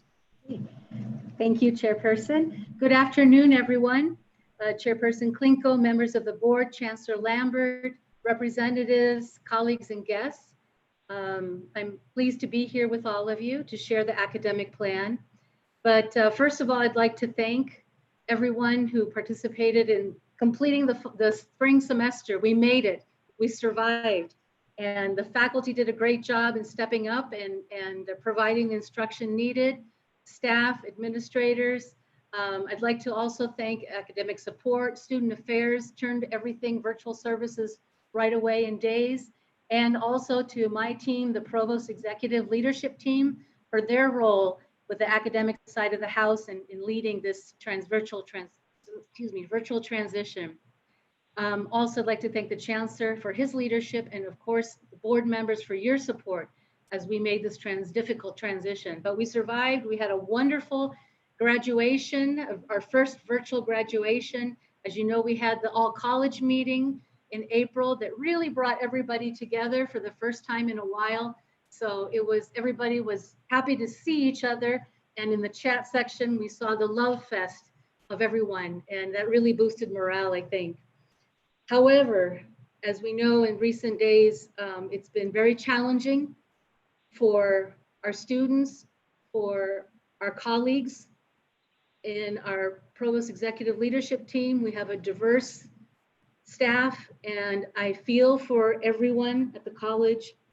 I feel for our Black brothers and sisters, and we need to have these conversations where we address racism, how we can improve our curriculum in our classes, how we can support our colleagues, our students. We are all, the whole world is going through pain, grief, and loss, but especially our Black community. So I want everybody to know that I'm committed to helping address these issues directly. So we have some things planned, and perhaps the Chancellor will be addressing that later. But I just wanted to let everybody know, and also how we need to appeal to our sense of humanity, and from the chaos comes community. Okay, so I would like to do a quick walkthrough of the thinking process for the summer and fall schedule. So just give me one moment, please, to share my screen with you.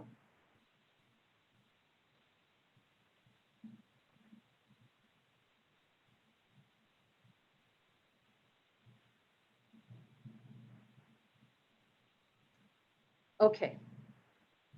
So I'd like to give you a little bit of history of recent history. Back in April, I called a meeting for the new academic infrastructure and virtualization work group, which included faculty, staff, and administrators. This was a large group.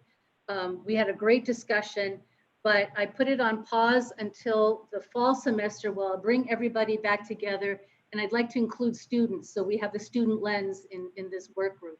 So what I did is from that group, I created a steering committee, and that steering committee focused on the urgency of getting prepared the fall semester.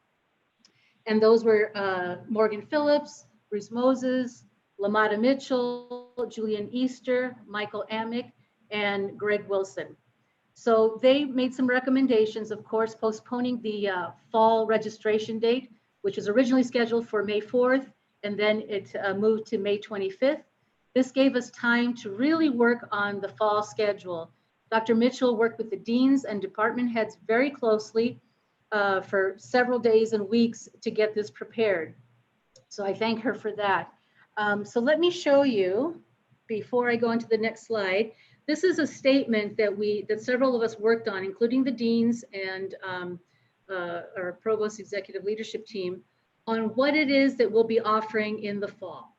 And we already have it on the registration page of the website, so students are immediately looking at this, and we'd like to place it in other visible places in the website, so students are aware of what we'll be offering, which is a blend of online, virtual, and hybrid classes. And of course, because of COVID-19 and there may be a resurgence, we may need to pivot to just completely online. Okay, so this is just briefly, I'd like to show you the numbers for the summer schedule.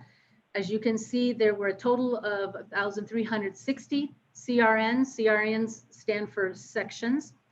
But after, as Dr. B has mentioned earlier, we're trying to streamline and make sure that that we don't have low enroll courses, that we have to capacity.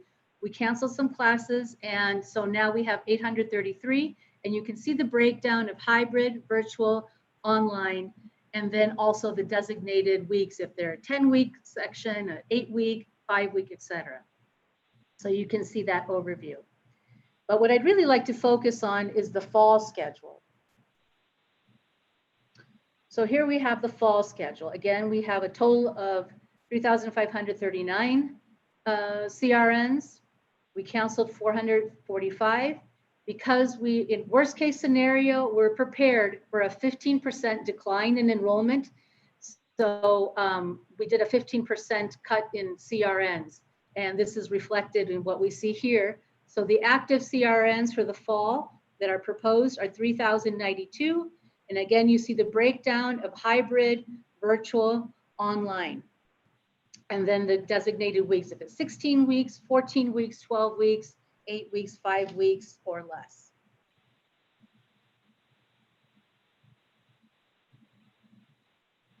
And as we talked about the reentry, we're thinking of 3 different phases for reentry.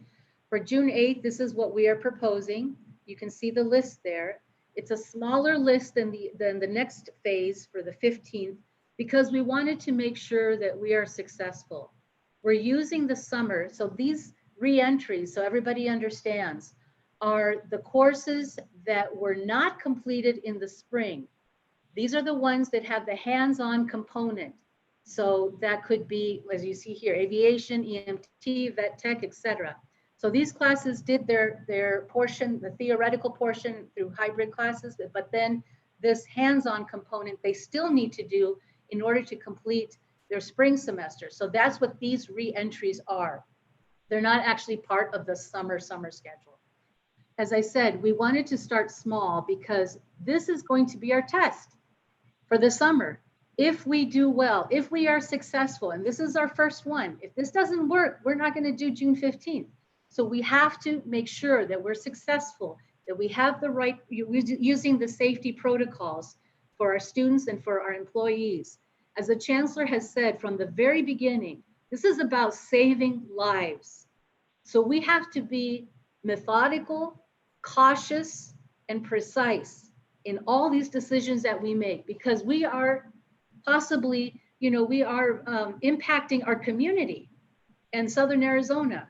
So we have to be very careful. And that's why this list is very small. As I said, if we do well, we'll go on with June 15th and then phase 3.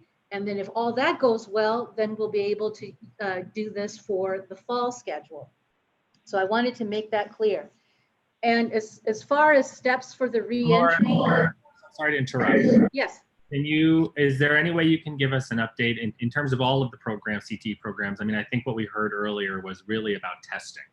And so is there any way to provide accommodation even to some of these programs that we might not even have on this first, phase 1, 2, or 3 list that actually need to get the testing done in order to issue the certification? Is there any way that we can look at that maybe? We can certainly, yes, Chairman and Klinko, we can certainly relook and reassess.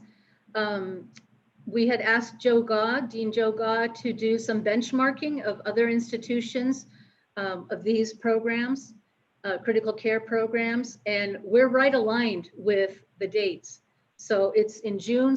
Some are most of them are later in the summer or later in June. So we're right on par with that. But we'll definitely take a look again at certification. Many of these have certification, and so this was taken into consideration before the decision was made. But if we do, when we do reassess and make it, if we do change our decision, that has to be in collaboration with Dr. Doré, who's the president of campuses, and then facilities, to make sure that we have all the PPE and that the classrooms are set. So that takes time, but definitely we will reassess. So part of the re-entry, students will be checked in at designated areas. There'll be temperature readings of the students, and we'll make sure, like, it'll be done maybe 3 times in case students come from a hot car. We don't want to mistake that for a temperature. So we'll let them, you know, chill a little bit, and then we'll retake their temperature. They'll have a wristband of various colors depending on the week. PPE kits will be provided. So that's the mask, that's gloves if they need them. But mostly what we are mandating is that everybody that students and employees, they wear masks. We'll have directional signage, and sidewalks will be marked in chalk, and then students will be escorted to the classrooms. So we have these protocols in place, and this is being led by Dr. Doré and the campus vice presidents. And that'll be for each of the campuses that do reentry. So this is the second phase of reentry. This is a little bit larger of a group, and you can see the list. And then for phase 3, that's still under consideration, but we do have some possibilities of what programs will be part of phase 3, and that's the sciences, building construction technology, computer-aided drafting, and machining. And there may be additional ones, but these are what we're looking at. Mark Hanna has a question. He's raising Yes, his. I'm sorry. Oh, no, he doesn't. I'm sorry. Oh, okay. I missed. So in looking at this next slide, which I think is key for everyone to view, this is campus employee and student totals for the fall semester. So if someone were to ask me, what are, on any given day in the fall, on any of the campuses, how many students will there be? So if you look, there's the gross square footage, the number of students, employees, the totals, and then if we were to bring back 50% of students and employees, and then looking at if we were to bring back 25%. So you can see the numbers are quite large at each of the campuses. So those, when you look at that, questions come to mind. So for example, do we have enough PPE for all of our students for every day of the fall semester looking at these numbers? Can we realistically follow social distancing, their guidelines? Do we have the room capacity for the social distancing? Do we know how many faculty are willing to teach on campus amidst COVID-19? And are there faculty and staff with vulnerable conditions? Can we afford to run the number of CRNs with smaller class sizes and stay within budget? So I've thought very hardly about this and the impacts of opening up or not. So I have a recommendation for the chancellor. As we know, access to education, safety, and health remain the college's top priorities. Based on the college data, CDC guidelines, local, state, and national guidance, I recommend to the chancellor that Pima Community College continue with the current virtual and online environment for the fall semester, with the exception of the courses that are hands-on, CTE courses, sciences, performing arts, that these remain, lab sciences, that they remain as hybrid classes. Those are the only ones that I recommend that to remain hybrid only. As I said, we're using the re-entry this summer to see how well we will do. that predicts for the fall semester these same hands-on courses. Also in the summer, we'll be providing professional development for faculty who will be teaching virtually and online through Pima Online's Teach Course, TE 125. Under the guidance of Vice President of Distance Education, Michael Amick, he will ensure that there's quality assurance in the virtual and online modalities. And we know that, in the spring, during spring break, we scrambled and rapidly converted these face-to-face courses to virtual courses, but we want to make sure there is consistency and quality in all of these classes from now on. Also, Student Affairs is developing a plan to bring back some face-to-face components, but only by appointment. And they're working on that plan. And also HR and ESC are developing a system to allow for students and for staff to initiate and self-identify medical conditions in order to facilitate accommodations. So with that, I'd be happy to entertain any questions, but that is my recommendation. Dolores? Yes.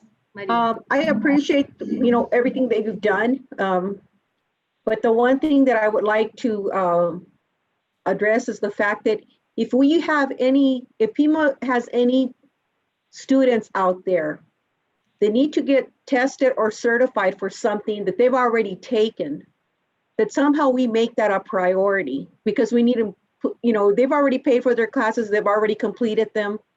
So to me, that would be one of our main priorities. Yes, thank you for your comment, and we will be immediately reassessing these reentries. All right, thank you. You're welcome. Mr. Chair, I just want to say thank you to Dolores and Tom and Bill and the Chancellor and Michael and David Dore and everyone involved in this plan for reentry. It by far is so well thought out and so methodical, and I'm hearing from other places that aren't quite this well thought out in terms of returning. So I really appreciate the effort that's gone into it. It seems like an unbelievable task. So thank you. You're very welcome. It's a team effort, and I'm grateful for everyone who's worked with us. So thank you very much.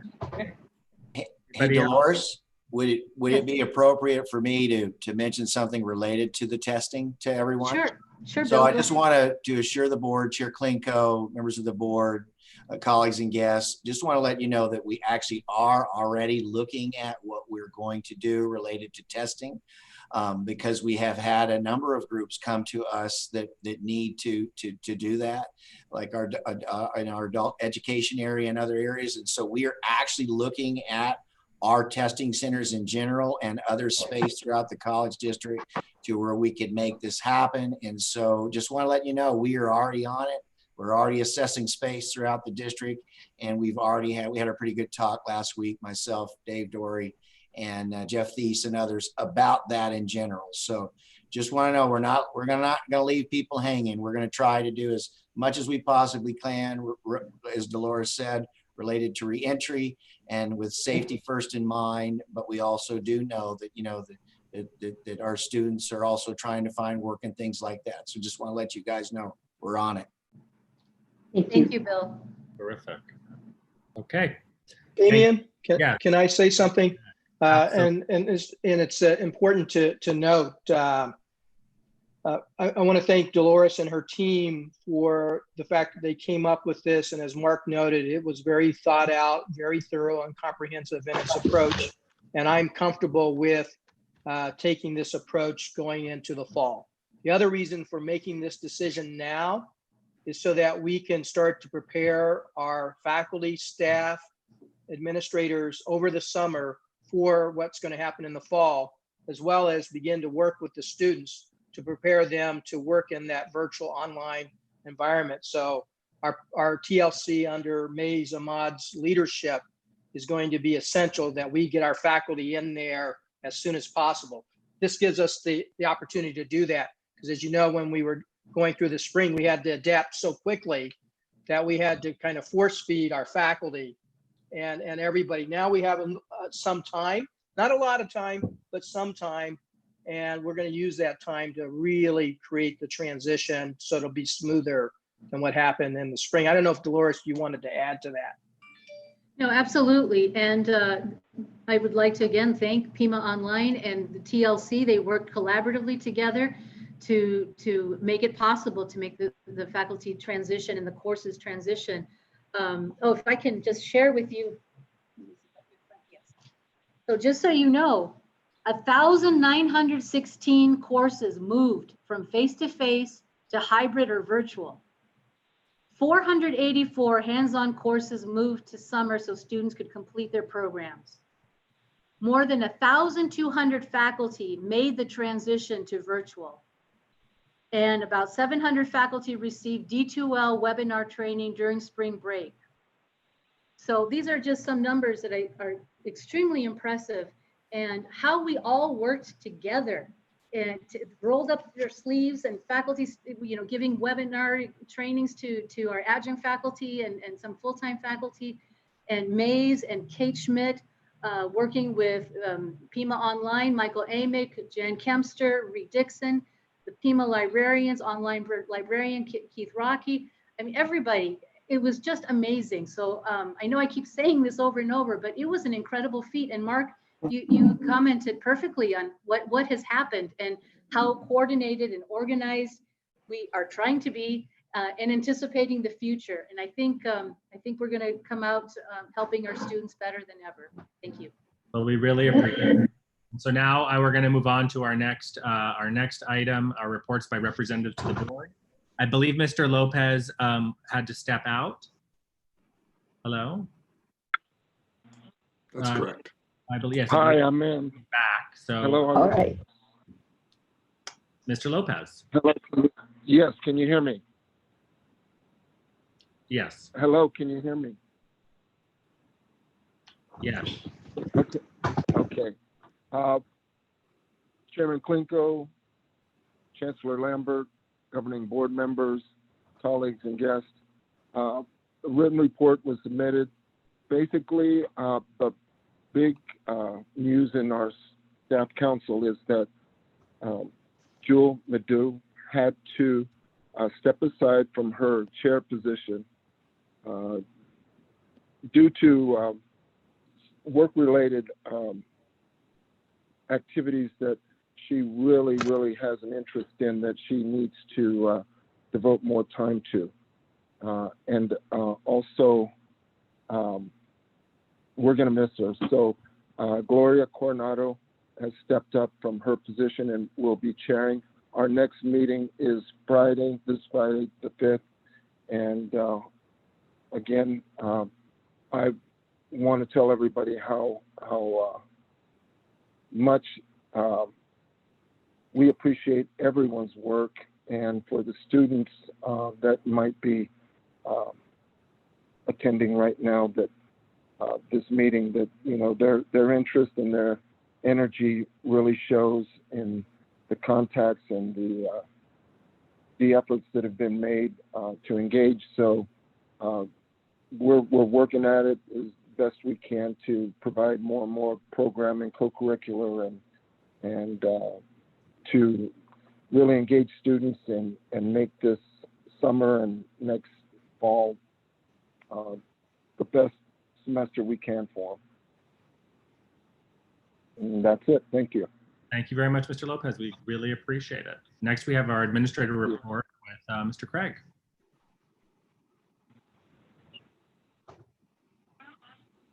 Good afternoon. Can you hear me now? We can, yes, thank you. Excellent. Good afternoon, Chairman Klinko, Chancellor Lambert, distinguished board, fellow representatives, PCC family and friends.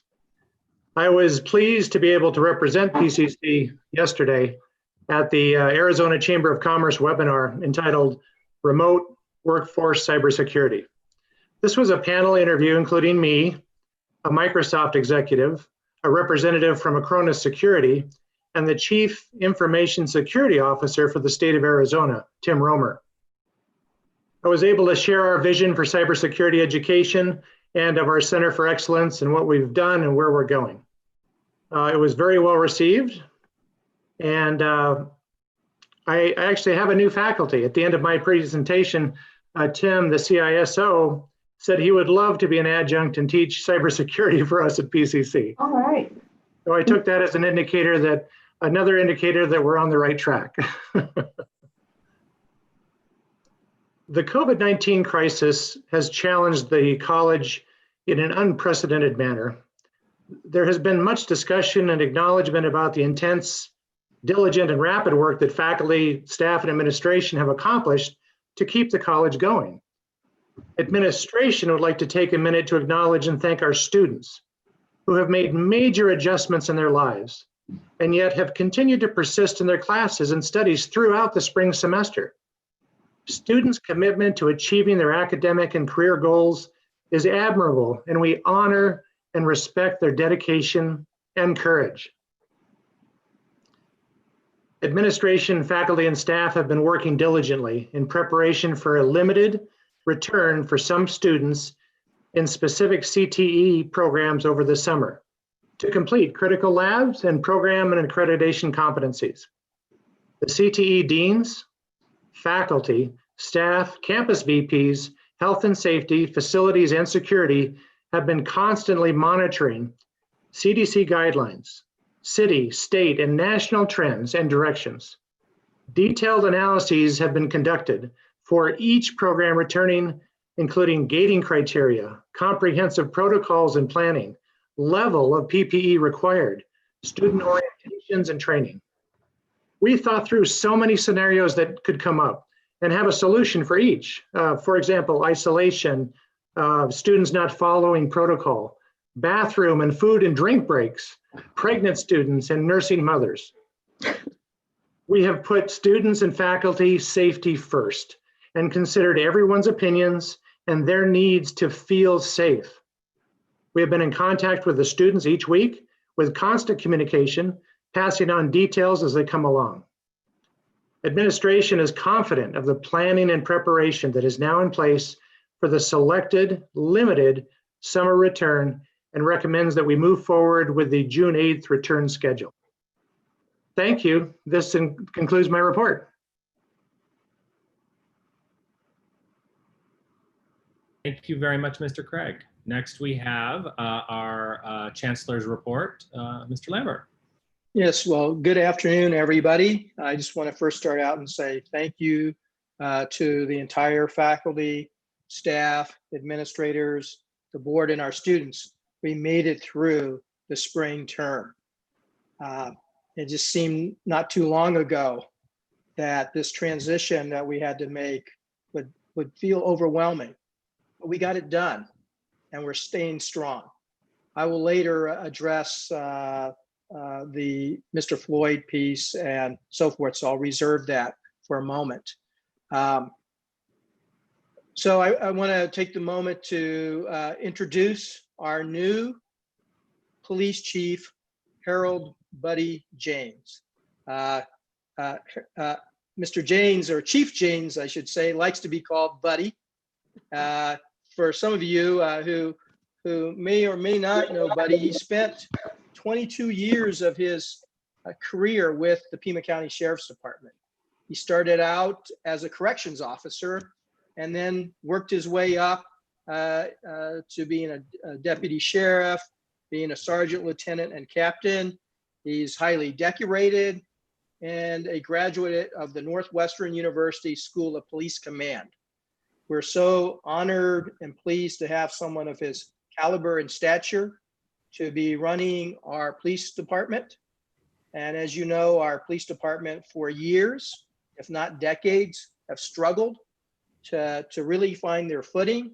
But in just a short period of time, Buddy has brought a level of professionalism and finally implementing the standards that we wanted to put in place for quite a while.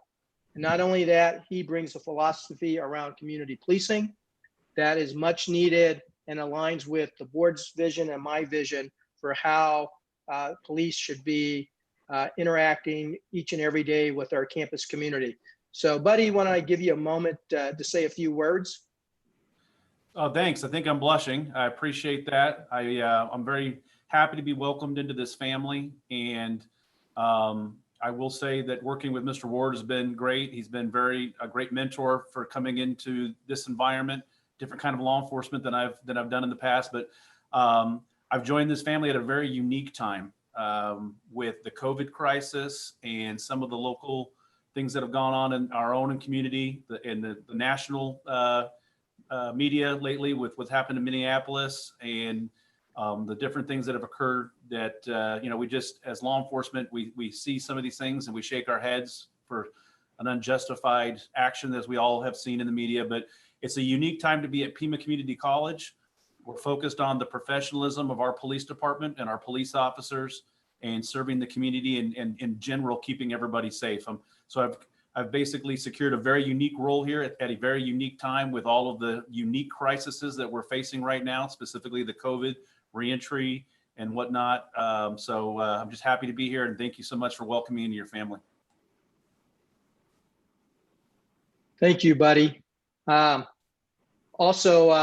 just want to give you some real quick updates, and then I want to close with some remarks. So I've done a number of interviews over the course of the last month. I've done an interview with the Arizona Chamber led by Glenn Hammer. I've also just completed an interview with AZ360. AZ360 will air the interview not this Friday, but my understanding is the following Friday. I've been going to as many units of the college as I can over the last few months. I still haven't gotten to every unit of the college, but we'll be resuming these meetings as we go into the fall to thank our employees. What each and every one of them have done is nothing short of remarkable. And I think it's reflected in the individuals who were nominated and selected for the Striving Beyond Award that the board has given out starting today. As you've heard, we are prepared to go into reentry starting next Monday. A lot of thought went into that process. The deans were involved in that process. They recommended things up to LaMotta, all the way up to the provost. And so a lot of consideration went into that. I just want you to know that, that we can't bring everything back at one time. And there are a lot of deserving programs that could make a similar case to what you heard earlier. We looked at other programs across the state. We tried to balance all that and realize we can't bring everything back at one time. We need to make sure it works and then bring others along the way. And so it's a difficult decision. And at the same time, safety, safety, safety, and health. And unfortunately, we've seen a serious spike in the cases in the state of Arizona recently. And that's why we have to be careful about how we bring people back in. And it's going to impact individuals, programs, and unfortunately our students. But just know we've tried our best to balance all of those considerations.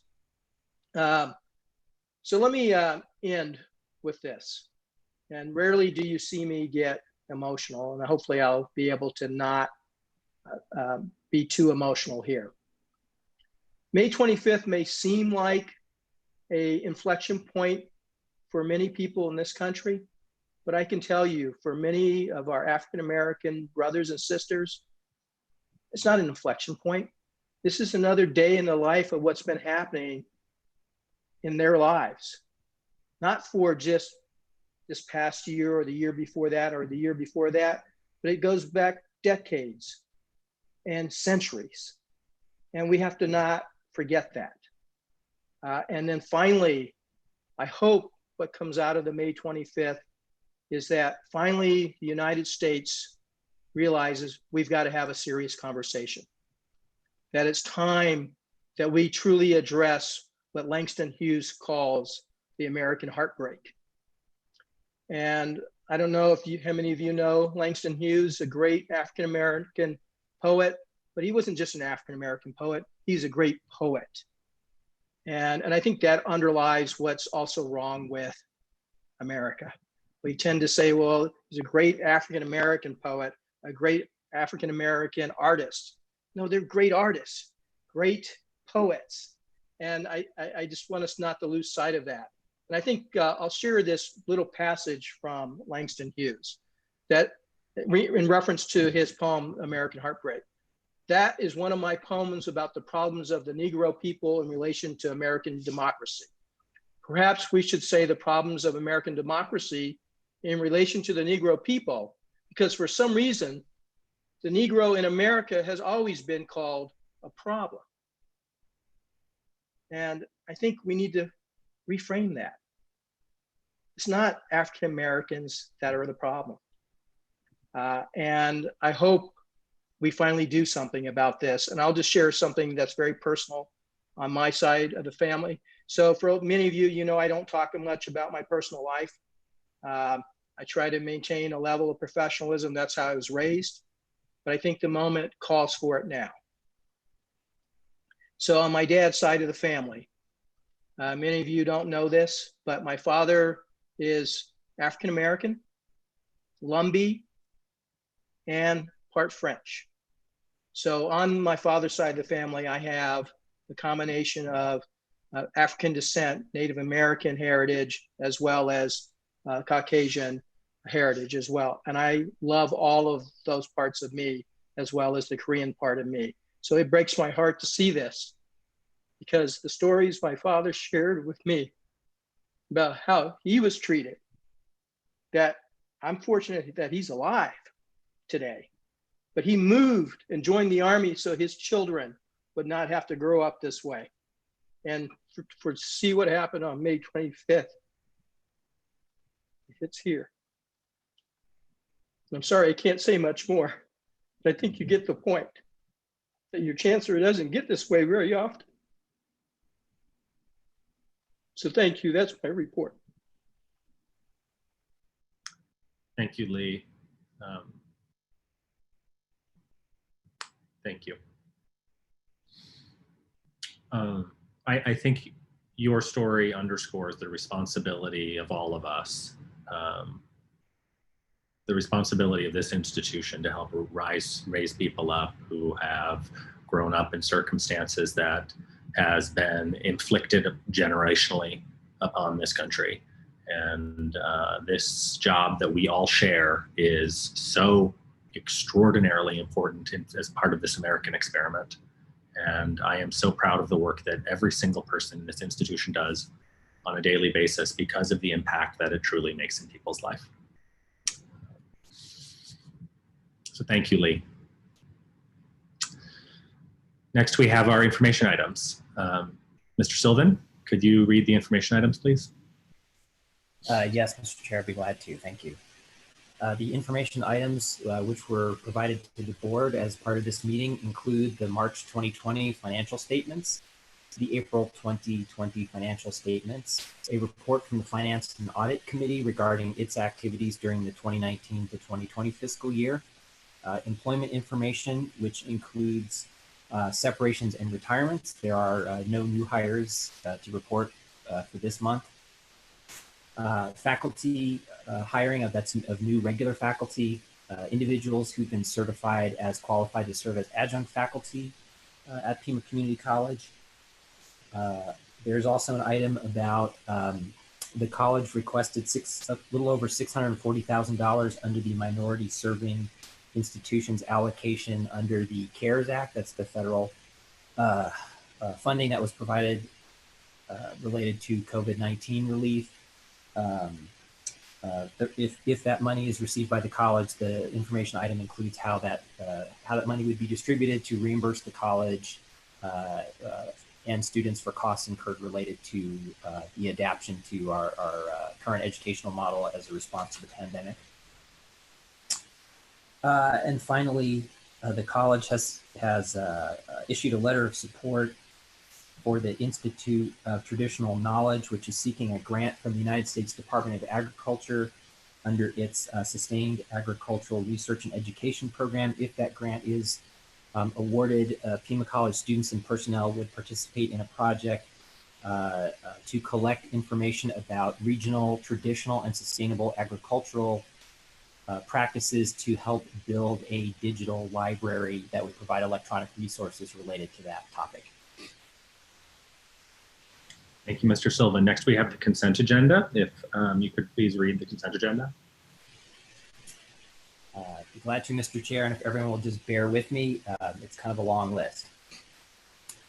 The consent agenda items for this meeting are the May 13, 2020 executive session minutes, the May 13, 2020 regular meeting minutes, designation of, or rather nomination of 2 individuals as faculty emeritus, that's Simone Gares and Brad Fierro. Adoption of fiscal year 2020 budget reductions to align actual expenditures with budget for the fiscal year that will be ending June 30, 2020. Designation of the fiscal year 2020 chief fiscal officer, specifically Dr. David B. Designation of the Arizona Department of Emergency and Military Affairs applicant agent, specifically Lori Wright, who's our Director of Grant Services. Approval of an intergovernmental agreement. It's a 2-year agreement with the city of Tucson related to educational services to be provided by Pima Community College to the city, and for the city to provide facilities and equipment to the college in support of those educational services. A 3-year intergovernmental agreement with the Pima County Sheriff's Department for the provisional of educational services by Pima Community College. Approval of a 5-year intergovernmental agreement with the United States Air Force 355th Fighter Wing for provision of educational services by the college. Authority to execute a 3-year intergovernmental agreement with the Arizona Department of Corrections for educational services to be provided by the college. Approval of a 1-year intergovernmental agreement with the Maricopa County Community College District to serve as a member of the Small Business Development Center Network and to host the Small Business Development Center at Pima Community College. Authority to execute a 1-year renewal and amendment for intergovernmental agreement with the county. That's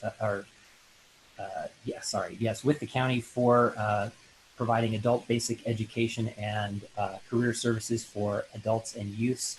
That's would extend for July 1st, 2020 through June 30, 2021 with extension up to a 5-year total duration for the agreement. Authority for execution of a 5-year intergovernmental agreement with the Pima County JTED to provide non-credit training for its students and staff.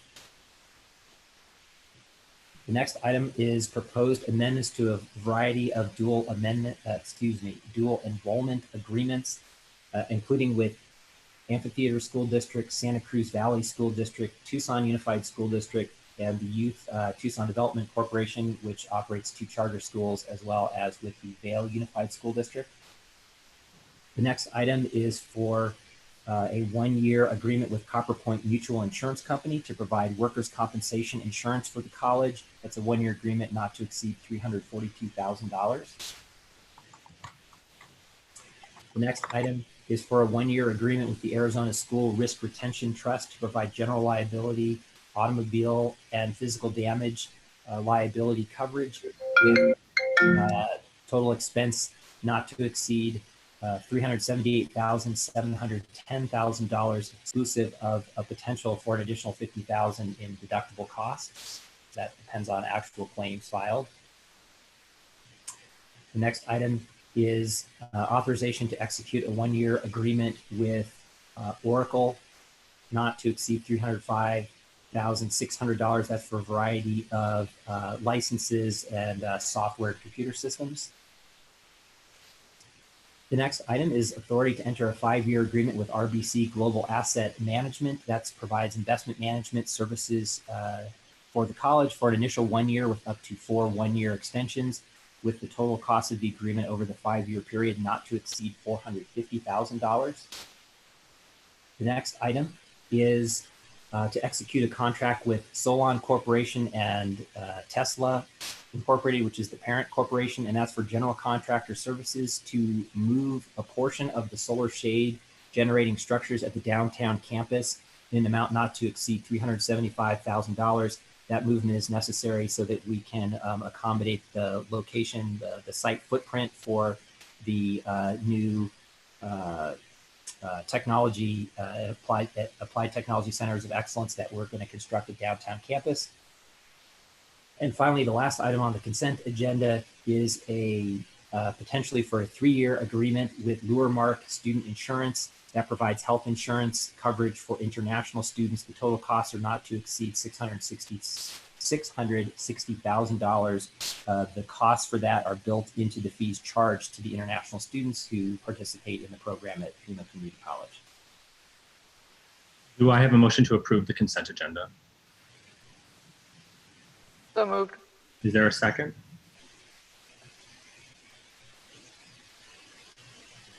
I will second that.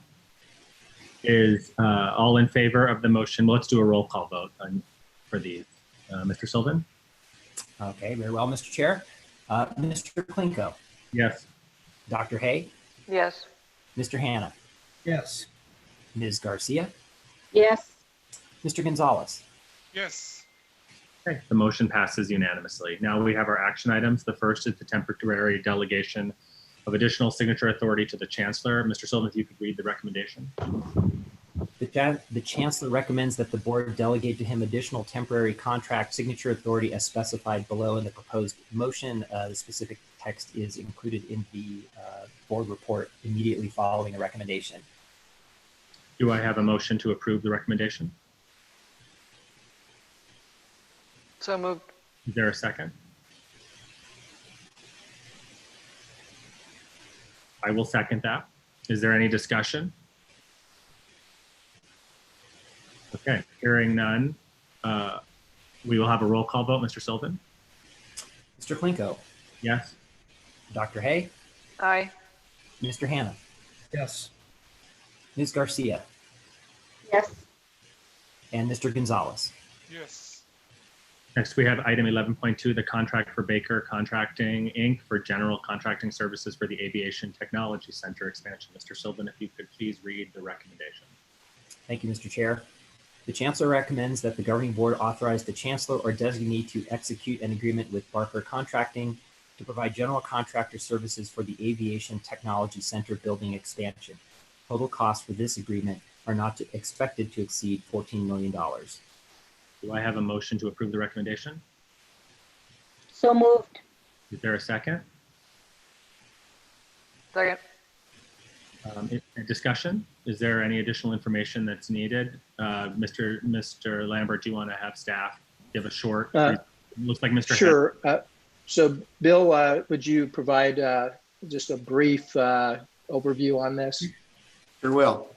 Chairman Klinko, members of the board, colleagues and guests. And so what you have before you is approving a contract for Barker Contracting Incorporated. They're for general contractor services at the aviation facility.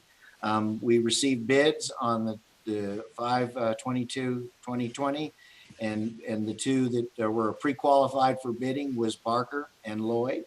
The lowest bid was $13,009,4769, and then there was an alternate that was also included in the bid, and so we were able to make that full bid with the total amount of $13,009,4769, and then we've got a not to exceed amount for $14 million, and what that includes is any contingencies and things like that.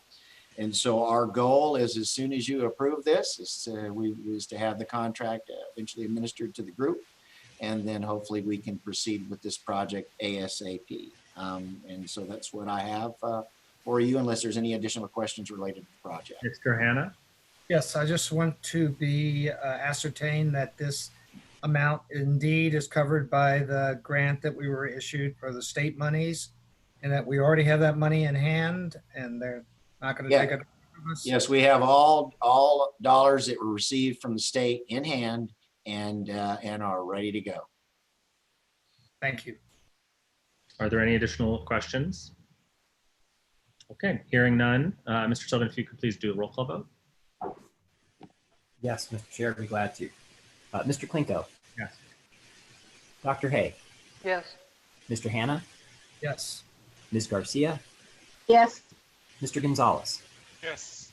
The motion passes unanimously. Our next Thank item. you, board. Thank you, Mr. Ward. We look forward to seeing the building completed as right on time. I'm ready. I'll have them all going here before long, so I'm ready. Okay, next we have item 11.3, the contract for Train Inc. Comprehensive Integrated Energy Management Program. Mr. Silva, if you could read the recommendation. Yes, thank you, Mr. Chair. The Chancellor recommends the Governing Board authorize the Chancellor or designee to execute an agreement with Train Incorporated to develop a comprehensive energy management program that includes evaluation of heating, ventilation, and air conditioning and control systems, recommendations for efficiency improvements, and integration of equipment and training into a state-of-the-art living lab academic program. Do I have a motion to approve the recommendation? I'd like a discussion on that. We will. We first have to have a motion and a second before we have the discussion. Okay, motion. So moved. So moved. Is there a second? Looks like Meredith, but I can't hear her. Second. A second. Okay, now discussion. Mr. Lambert? Yes, so this is one of the centerpieces of our overall Center of Excellence strategy to build partnerships with a number of major business and industry partners to bring to the college to create a living lab experience for our students and for our community. So under this concept here, this will be a unique concept that's not happening in many places across the country, especially for community colleges. And so the Living Lab essentially will do is allow us to take the entire college and allow for our students to get hands-on experience with our energy management systems. In order to do that, we need to make sure our energy management systems are up to date, that they're not 50 years old, but they are brought to modernization based on a 21st century standard, as well as integrating new 21st century technologies as part of the overall energy management program. This is going to allow us to not only serve our community here, but will allow us to draw incumbent workers from all over the country and the world to come and get the latest and greatest training in energy management systems.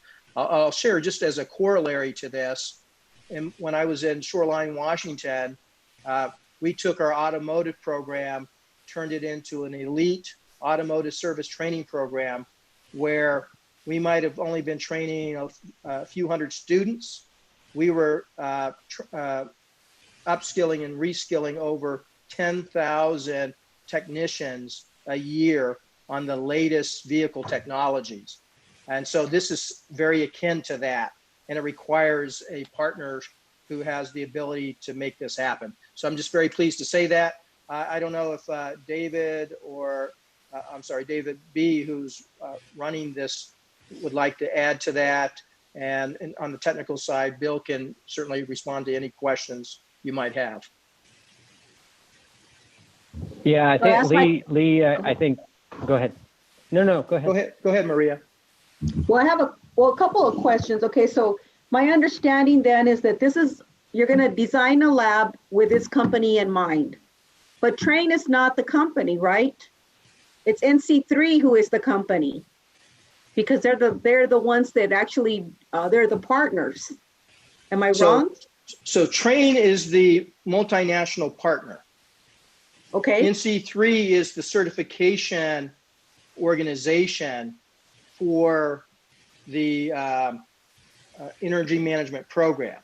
The college partners with NC3 and with Train, and really their technology applies well beyond just the Train product. And so Lee, Bill might go ahead. Explain that this is not just, we're not really building a lab. We're actually no, right. It's not just a lab. It's more than just a lab. Yes, you're going to have a lab that has HVAC equipment in it, and for our students, and that's true. And I think I actually showed you this, Maria, when we were up in Wisconsin. But you'll see that in a lot of colleges who have these types of programs. But it's not just a lab. This is turning the entire college's actual systems into a learning environment for our students. So they're getting real-time, hands-on experience, similar to an apprentice.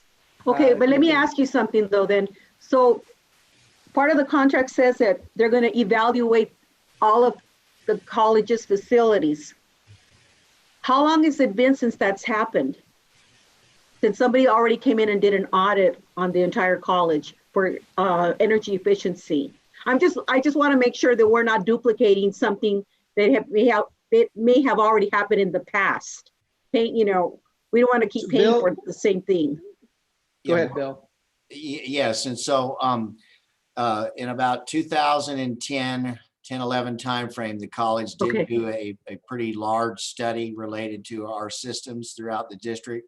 We brought in a high-level architectural engineering firm in town, GLHN, who is actually very renowned. They've done all the large stuff that was done at the U of A.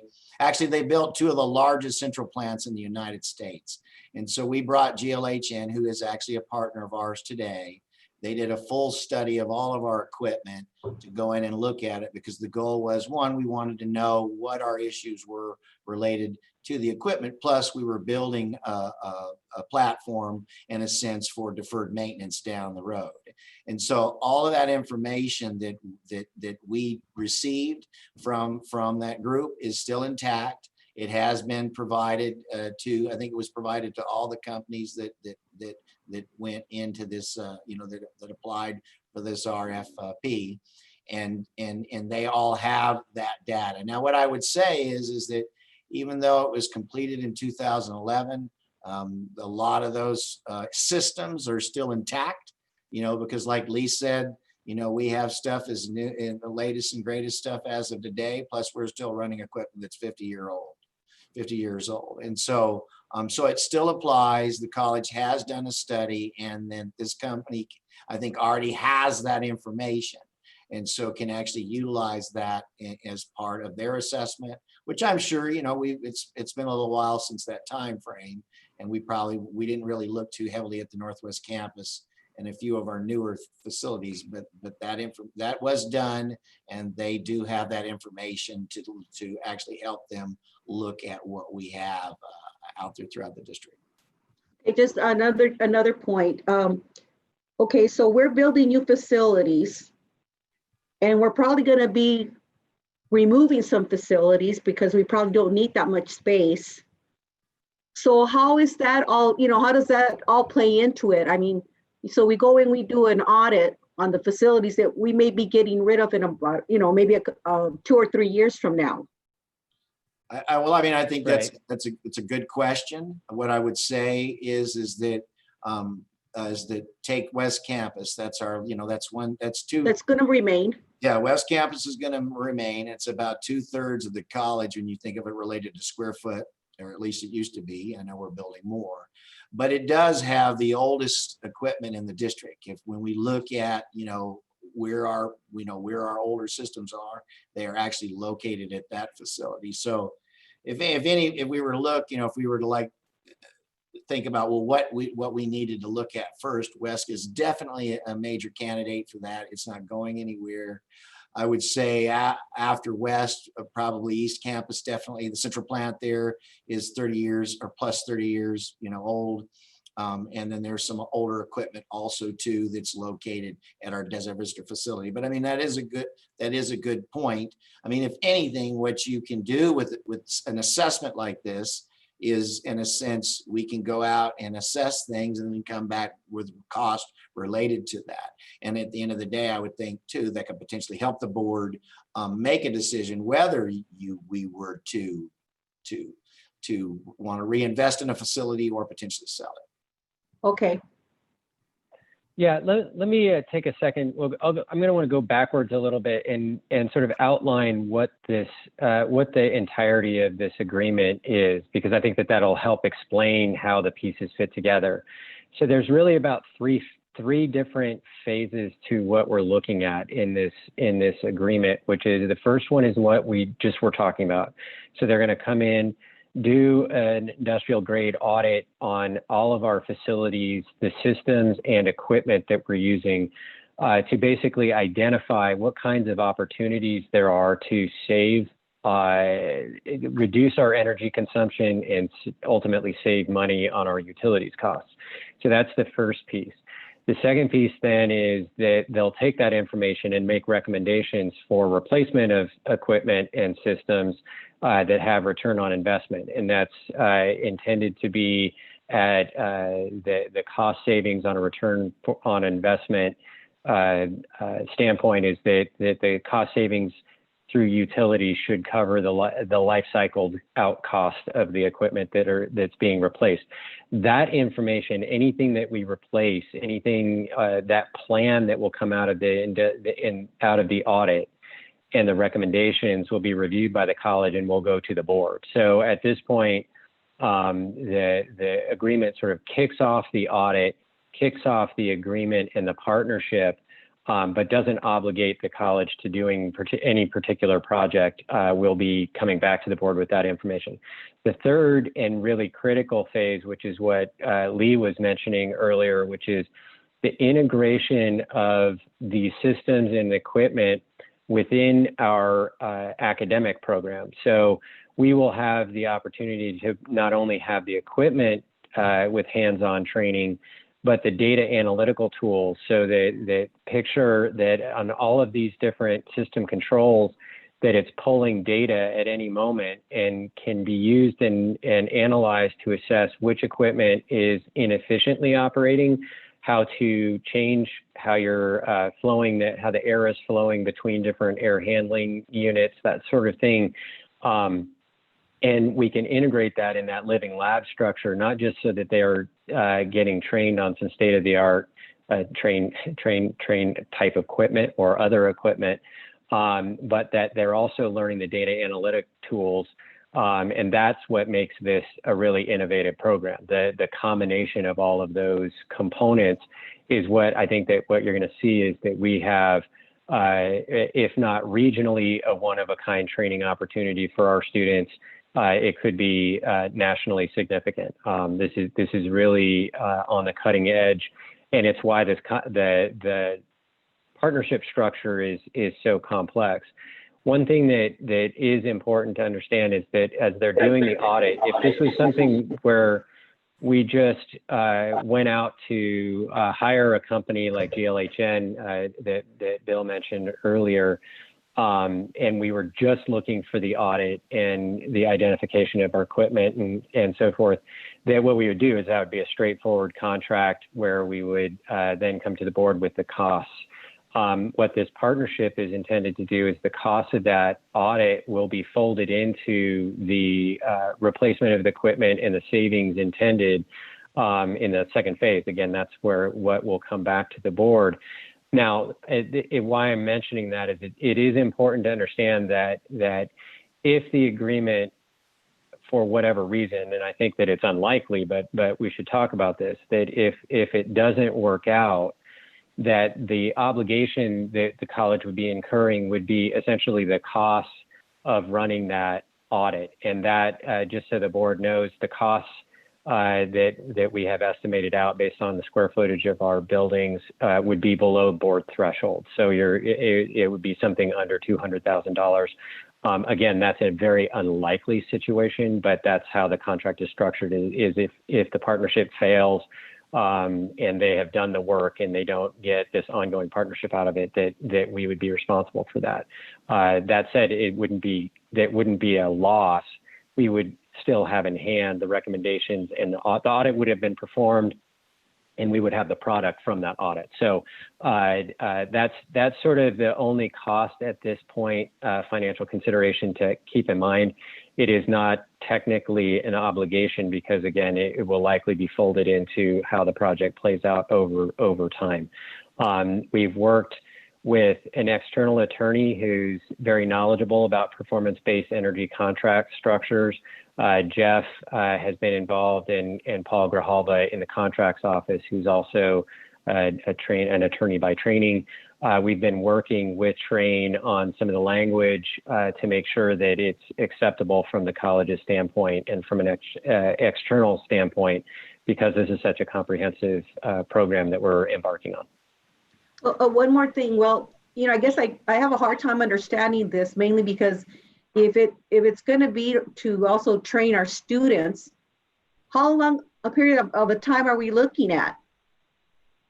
I mean, if, say for example, we're having classes, are we talking about a 5-year term? Are we talking about a 1-year term? So the students only get during the audit, that portion of what's going on, the training? So no, way we're looking for this. Yeah, we're looking for this company to develop with our faculty the curriculum that would be ongoing training. So the partnership is likely to be multi-years, like 5 to 10 years in likelihood. If and it depends. If it keeps working, it would be beyond that. But in terms of the actual training, it would be setting up a curriculum that would be state-of-the-art in commercial grade training. And that would be on an ongoing basis. So we would then own the curriculum. They won't own the curriculum. We'll own the curriculum, and we'll continue to train the students. Correct me if I'm wrong. It's actually not just for the audit, but it's for the maintenance of all of the HVAC. Right. It's monitoring. So our students would actually be managing and maintaining all of our air conditioning systems as part of the training program. Correct. Well, let me kind of weigh in so that I think I can give you guys an idea of how it would work in a sense from the technical side of things. And so kind of like what Dave alluded to is the idea would be they would partner with the college in a sense as part of our centers of excellence, and Dave Dory's involved in his team with that, related to an energy lab as part of some of the facilities that we're either building or about to remodel. The whole concept related to a living lab would mean that we would have systems in place that students could access, which would mainly, like right now, the air conditioning, everything at the college runs automatic. We already have an older system in place that turns on the air conditioning systems and you name it. And then my team actually monitors that 24/7, 7 days a week. And then the way that this would work is that we would upgrade our systems in a sense, and mainly start out, in my opinion, with your control system, because that's actually what monitors and looks at everything. It's not the equipment itself. It's a system that actually starts, stops, checks everything. And so then the idea would be that the student working in this energy lab could potentially log on to a system and actually watch a piece of equipment running in a building, and then maybe make recommendations to assess it and this and that. It's not that Train is going to be coming in and replacing what we're doing. It would be more so they would be coming in, making recommendations related to energy savings, which would, in a sense, in my opinion, develop capital projects that would go forward, as to, like Dave said, to the board to say, okay, we're going to do this at this site. And in that concept, and then that way, then they would have access to be able to look at systems. The other thing too, when you look at a living lab, Pima College, and I think the chancellor alluded to it earlier, is we've got stuff that's brand new, and I think I said it, and then also things that are 50 years old. And so that's how I started in the field. I got to work on stuff that is no longer even existent anymore, and to this day. And so the cool thing is as the college moves forward and we develop and strengthen these centers of excellence, and maybe even strengthen our programs related to apprenticeships and stuff like that, you can actually set it to where students, which we've already done some now, to where we're actually working with Dave's team related to the BCT group and Dolores's team. And then what we've done is actually had some students actually come and work within facilities. Because one thing that everybody has to know is when you go, even though Pima offers degrees and all of that, but when you go out and sit for a test for a license, whether you're an HVAC mechanic, an electrician, which I've served about 4 different apprenticeships, you actually have to have those hours in the field. And so, we got 2 million or plus square feet of facilities, and it's a good proving ground for something like this. And I think, and it's kind of baby step. They're going to go in, they'll work with us, and I would say too, is just also remember, anything that's put forward for a recommendation will still need to bring in an architect or an engineer or something like that in order to help do designs, depending on if it's a major retrofit or something like that. So Bill, you have been part of this evaluation process. I was not part of the process. And Dave led that, but I am very well aware of how these types of programs and systems and things like this worked. I mean, I've been in this industry since 1979, so I've been in it for a long time. But I was not part of the selection process. No. Okay. Okay, I'm done. Okay. Are you comfortable, Maria, that you have all the information you need on the proposal, or do you? I'm okay with a proposal. I think it's a good idea. I guess one last question, and this concerns a conflict of interest. I know that Lee is a member of the NC3 board. So how does that relate? So I have not been involved in any of the decision-making during this process. It was done through an RFP. And so that way I had no influence directly or indirectly on how the outcome was going to play out. Plus I have no financial interest in the outcome of this one way or the other. I just wanted to make that clear. Right. All right. I'm done. Okay, are there any other questions or concerns? Okay, hearing none. Mr. Sylvan, roll call vote, please. Yes, Mr. Chair. Mr. Klinko. Yes. Dr. Hay. Yes. Mr. Hanna. Yes. Ms. Garcia. Yes. Mr. Gonzalez. Yes. Okay, the motion passes unanimously. The next item is 11.4, our contract for Black Belt Help for call center services, which would extend from 2020 to 2025. Mr. Sylvan, if you could please read the recommendation. Thank you, Mr. Chair. The Chancellor recommends the Governing Board authorize the Chancellor or designee to execute a contract with Black Belt Help to provide telephone, chat, and email support for accounts receivable services, financial aid, admissions, registration, advising, referral services, and general college information for 1 year, and to exercise the options to extend the contract for up to a total of 5 years. Total value of the contract over the potential 5-year term is not expected to exceed $1.5 million. Do I have a motion to move the item? So moved. Is there a second? Second. Okay, discussion. Mr. Chancellor Lambert, well, should we have an overview, or Mr. Hanner, do you want to just, okay, let's have a very brief overview. Mr. Chancellor Lambert. So this again went through an RFP process. If I recall correctly, I have David Ariano on the line, and I'll have him kind of chime in on the larger pieces. So we're transitioning from Blackboard to this new partner. So David, could you take it from there? Yes. So we've come up on the completion of our contract with Blackboard, like Lee has just stated. We went through the RFP process, initiated that in early February. It was a college-wide team through student affairs, student accounts, financial aid, contract and purchasing. So various groups participated in this RFP. We had multiple vendors respond to that RFP through the scoring and RFP process. We landed with Black Belt Help. And when we look at this particular vendor, we're going to see a continuation of the services that we provide in terms of 24 hours a day, 7 days a week, 365 help that students can get by reaching out this number. But what we're going to get with this new vendor, Black Belt Help, is increased efficiency. We're going to get the increased accuracy of answers. So those are one of the things we're looking for is that first resolution on that first call. And so with increased accuracy in the answers given to students, resolution provided on that first contact, it's going to be huge for the student experience. And then just maximizing student satisfaction through this vendor, and then really driving student success with this vendor. So leveraging their text messaging capabilities.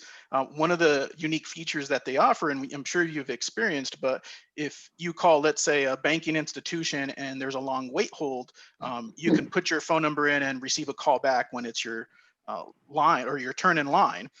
They offer that as well. So students, if during peak times don't want to wait, put their phone number in, the vendor reaches back out when it's their turn, so the student can move on and do other things. So a lot of efficiencies that we're going to see, and increased student services to these students that reach out via the Black Belt Help. And the key thing again, and it's going to be consistent, is the 24/7 access for students via phone and email. Mr. Hannah, looks like you had a question. Yeah, just a quick question, David. Do you know whether or not these call centers are located in the United States? That is the criteria when we go out to RFP, is that we require that any vendor responding to that be located in the United States. The vendor did provide us a lot of their hiring. Let me pull that up. A lot of their hiring information. So they do look for employees that have at least 4 years of experience in call center. They also do look for a bachelor's degree in many cases for some of their employees. One thing that's unique about this vendor is they are 100% higher ed focused. They actually have a contract with the California Community College system, which has over 2.1 million students. So they service very large numbers of students and big community college districts. So that was the other focus that we looked for, is that they have that higher ed plus, not just university experience, but community college experience. And that was one of the key factors. Thank you. Okay. Are there any other questions or concerns? No. Okay. Hearing none, Mr. Sylvan, roll call vote.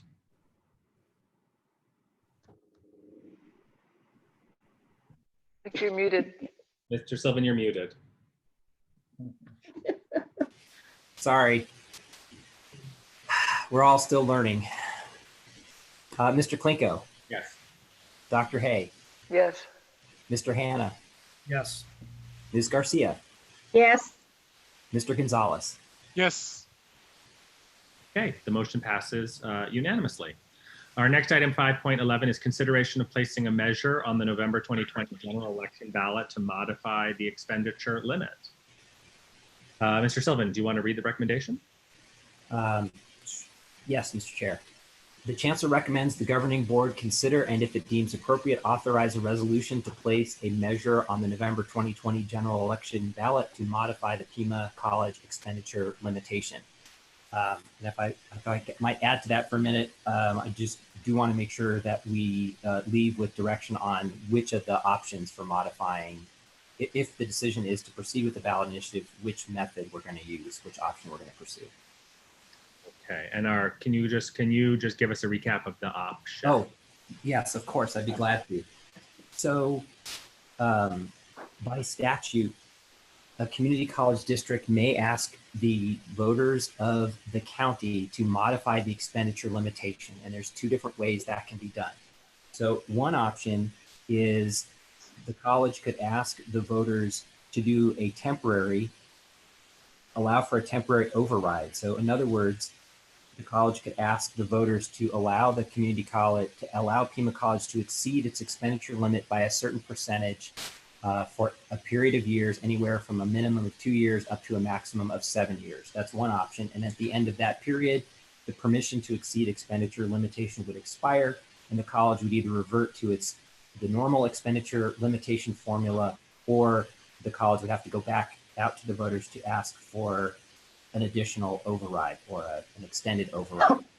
The second option is to do what's called a permanent adjustment to the base. So that is, if Pima has the ability to ask voters to reset the formula that is used to calculate the expenditure limitation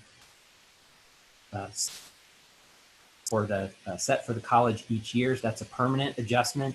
One important difference between the two options is that the first option can be pursued by the college based on a simple majority vote of the board. If we want to pursue the second option, that would require at least 4 members of the board to vote in favor. Okay, so I would make a motion that the board refer to the November 2020 general election ballot a permanent adjustment to the base limit used to determine the expenditure limitation of Pima College. Is there a second from Dr. Hay? Is there any additional discussion? Yes, Mr. Hannah. So I am assuming that any costs surrounding this, getting this ballot on the, getting this measure on the ballot would come to us as separate action items? Well, I think that, my sense, and correct me if I'm wrong, this action will actually, there is going to be expenses associated with reimbursement to Pima County, and that would automatically be included in this motion. Once we move to put it on the ballot, that we're going to get a bill from Pima County. So by the act of doing this, we are going to incur part of the cost of inclusion of this on the 2020 ballot. Now, if you're talking about an educational plan to educate the community about what a permanent adjustment to the expenditure limit base is, I think that would come as a separate item. Am I correct, Chancellor Lambert? Yes. He's shaking his head yes. Okay. Okay. Are there any additional questions or concerns? Okay, hearing none. Mr. Sylvan, if we could do a roll call vote. Mr. Klinko. Yes. Dr. Hay. Aye. Mr. Hanna. Yes. Ms. Garcia. Yes. Mr. Gonzalez.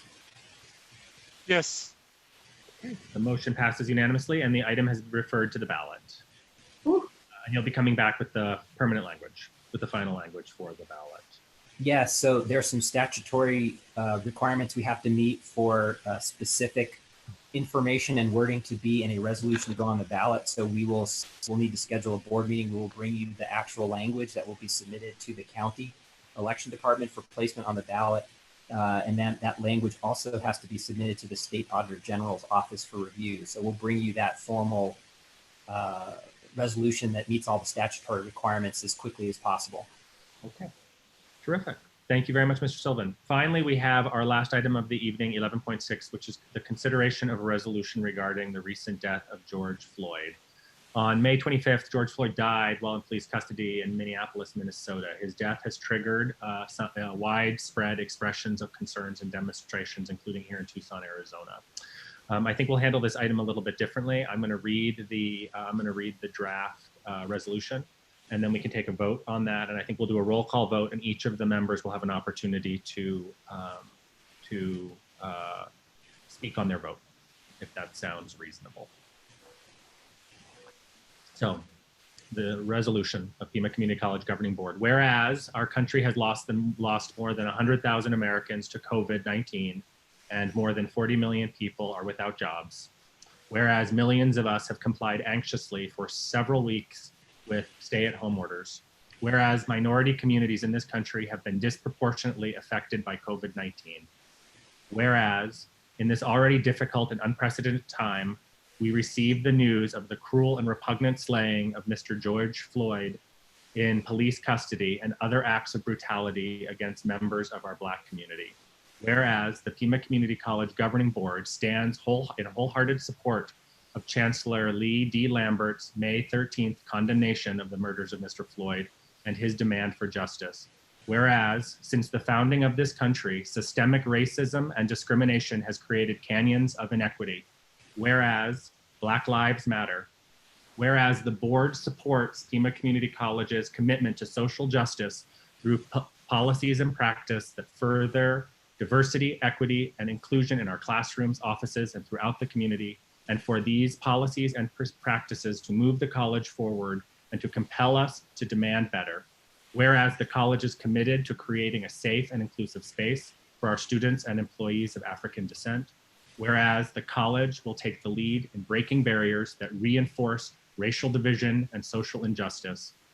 Whereas the board applauds and endorses the college efforts to proactively create curriculum and extracurricular activities that give our students the opportunity to hear a multitude of voices discussed and debate critical issues of social justice. We support the provost's outreach to Arizona State University regarding pathways to a bachelor degree program in social justice and human rights. We welcome the college-wide reading and discussion of Dr. Ibram X. Kendi's book, How to Be an Anarchist, led by the Teaching and Learning Center and Office of Diversity, Equity, Inclusion. We acknowledge the ongoing work of the Ethics, Ethnic, Gender, and Transborder Studies and Sociology Department to break down cultural barriers of all kinds, including the creation of 2 new African American Studies courses and related activities, which began earlier this year.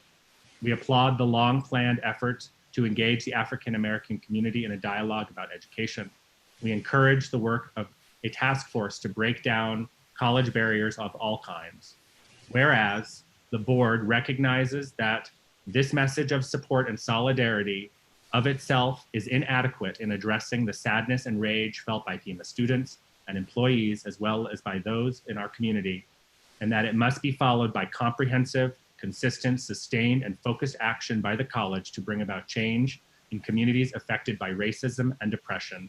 Be it resolved, the college will engage in ongoing programs of social equity advocacy designed to create dialogue and compassion and understanding that brings life to college vision for a community that is culturally engaged, globally aware, safe for all points of views, and actively involved in supporting civil liberties and equal access to education, healthcare, and fundamental needs. Further, the governing board recommends itself to support faculty, staff, and administration in their stalwart pursuit of quality higher education for all who seek it in our community, knowing that education empowers a citizenry that can respond effectively to the challenges that confront them and is the most powerful tool in changing the world.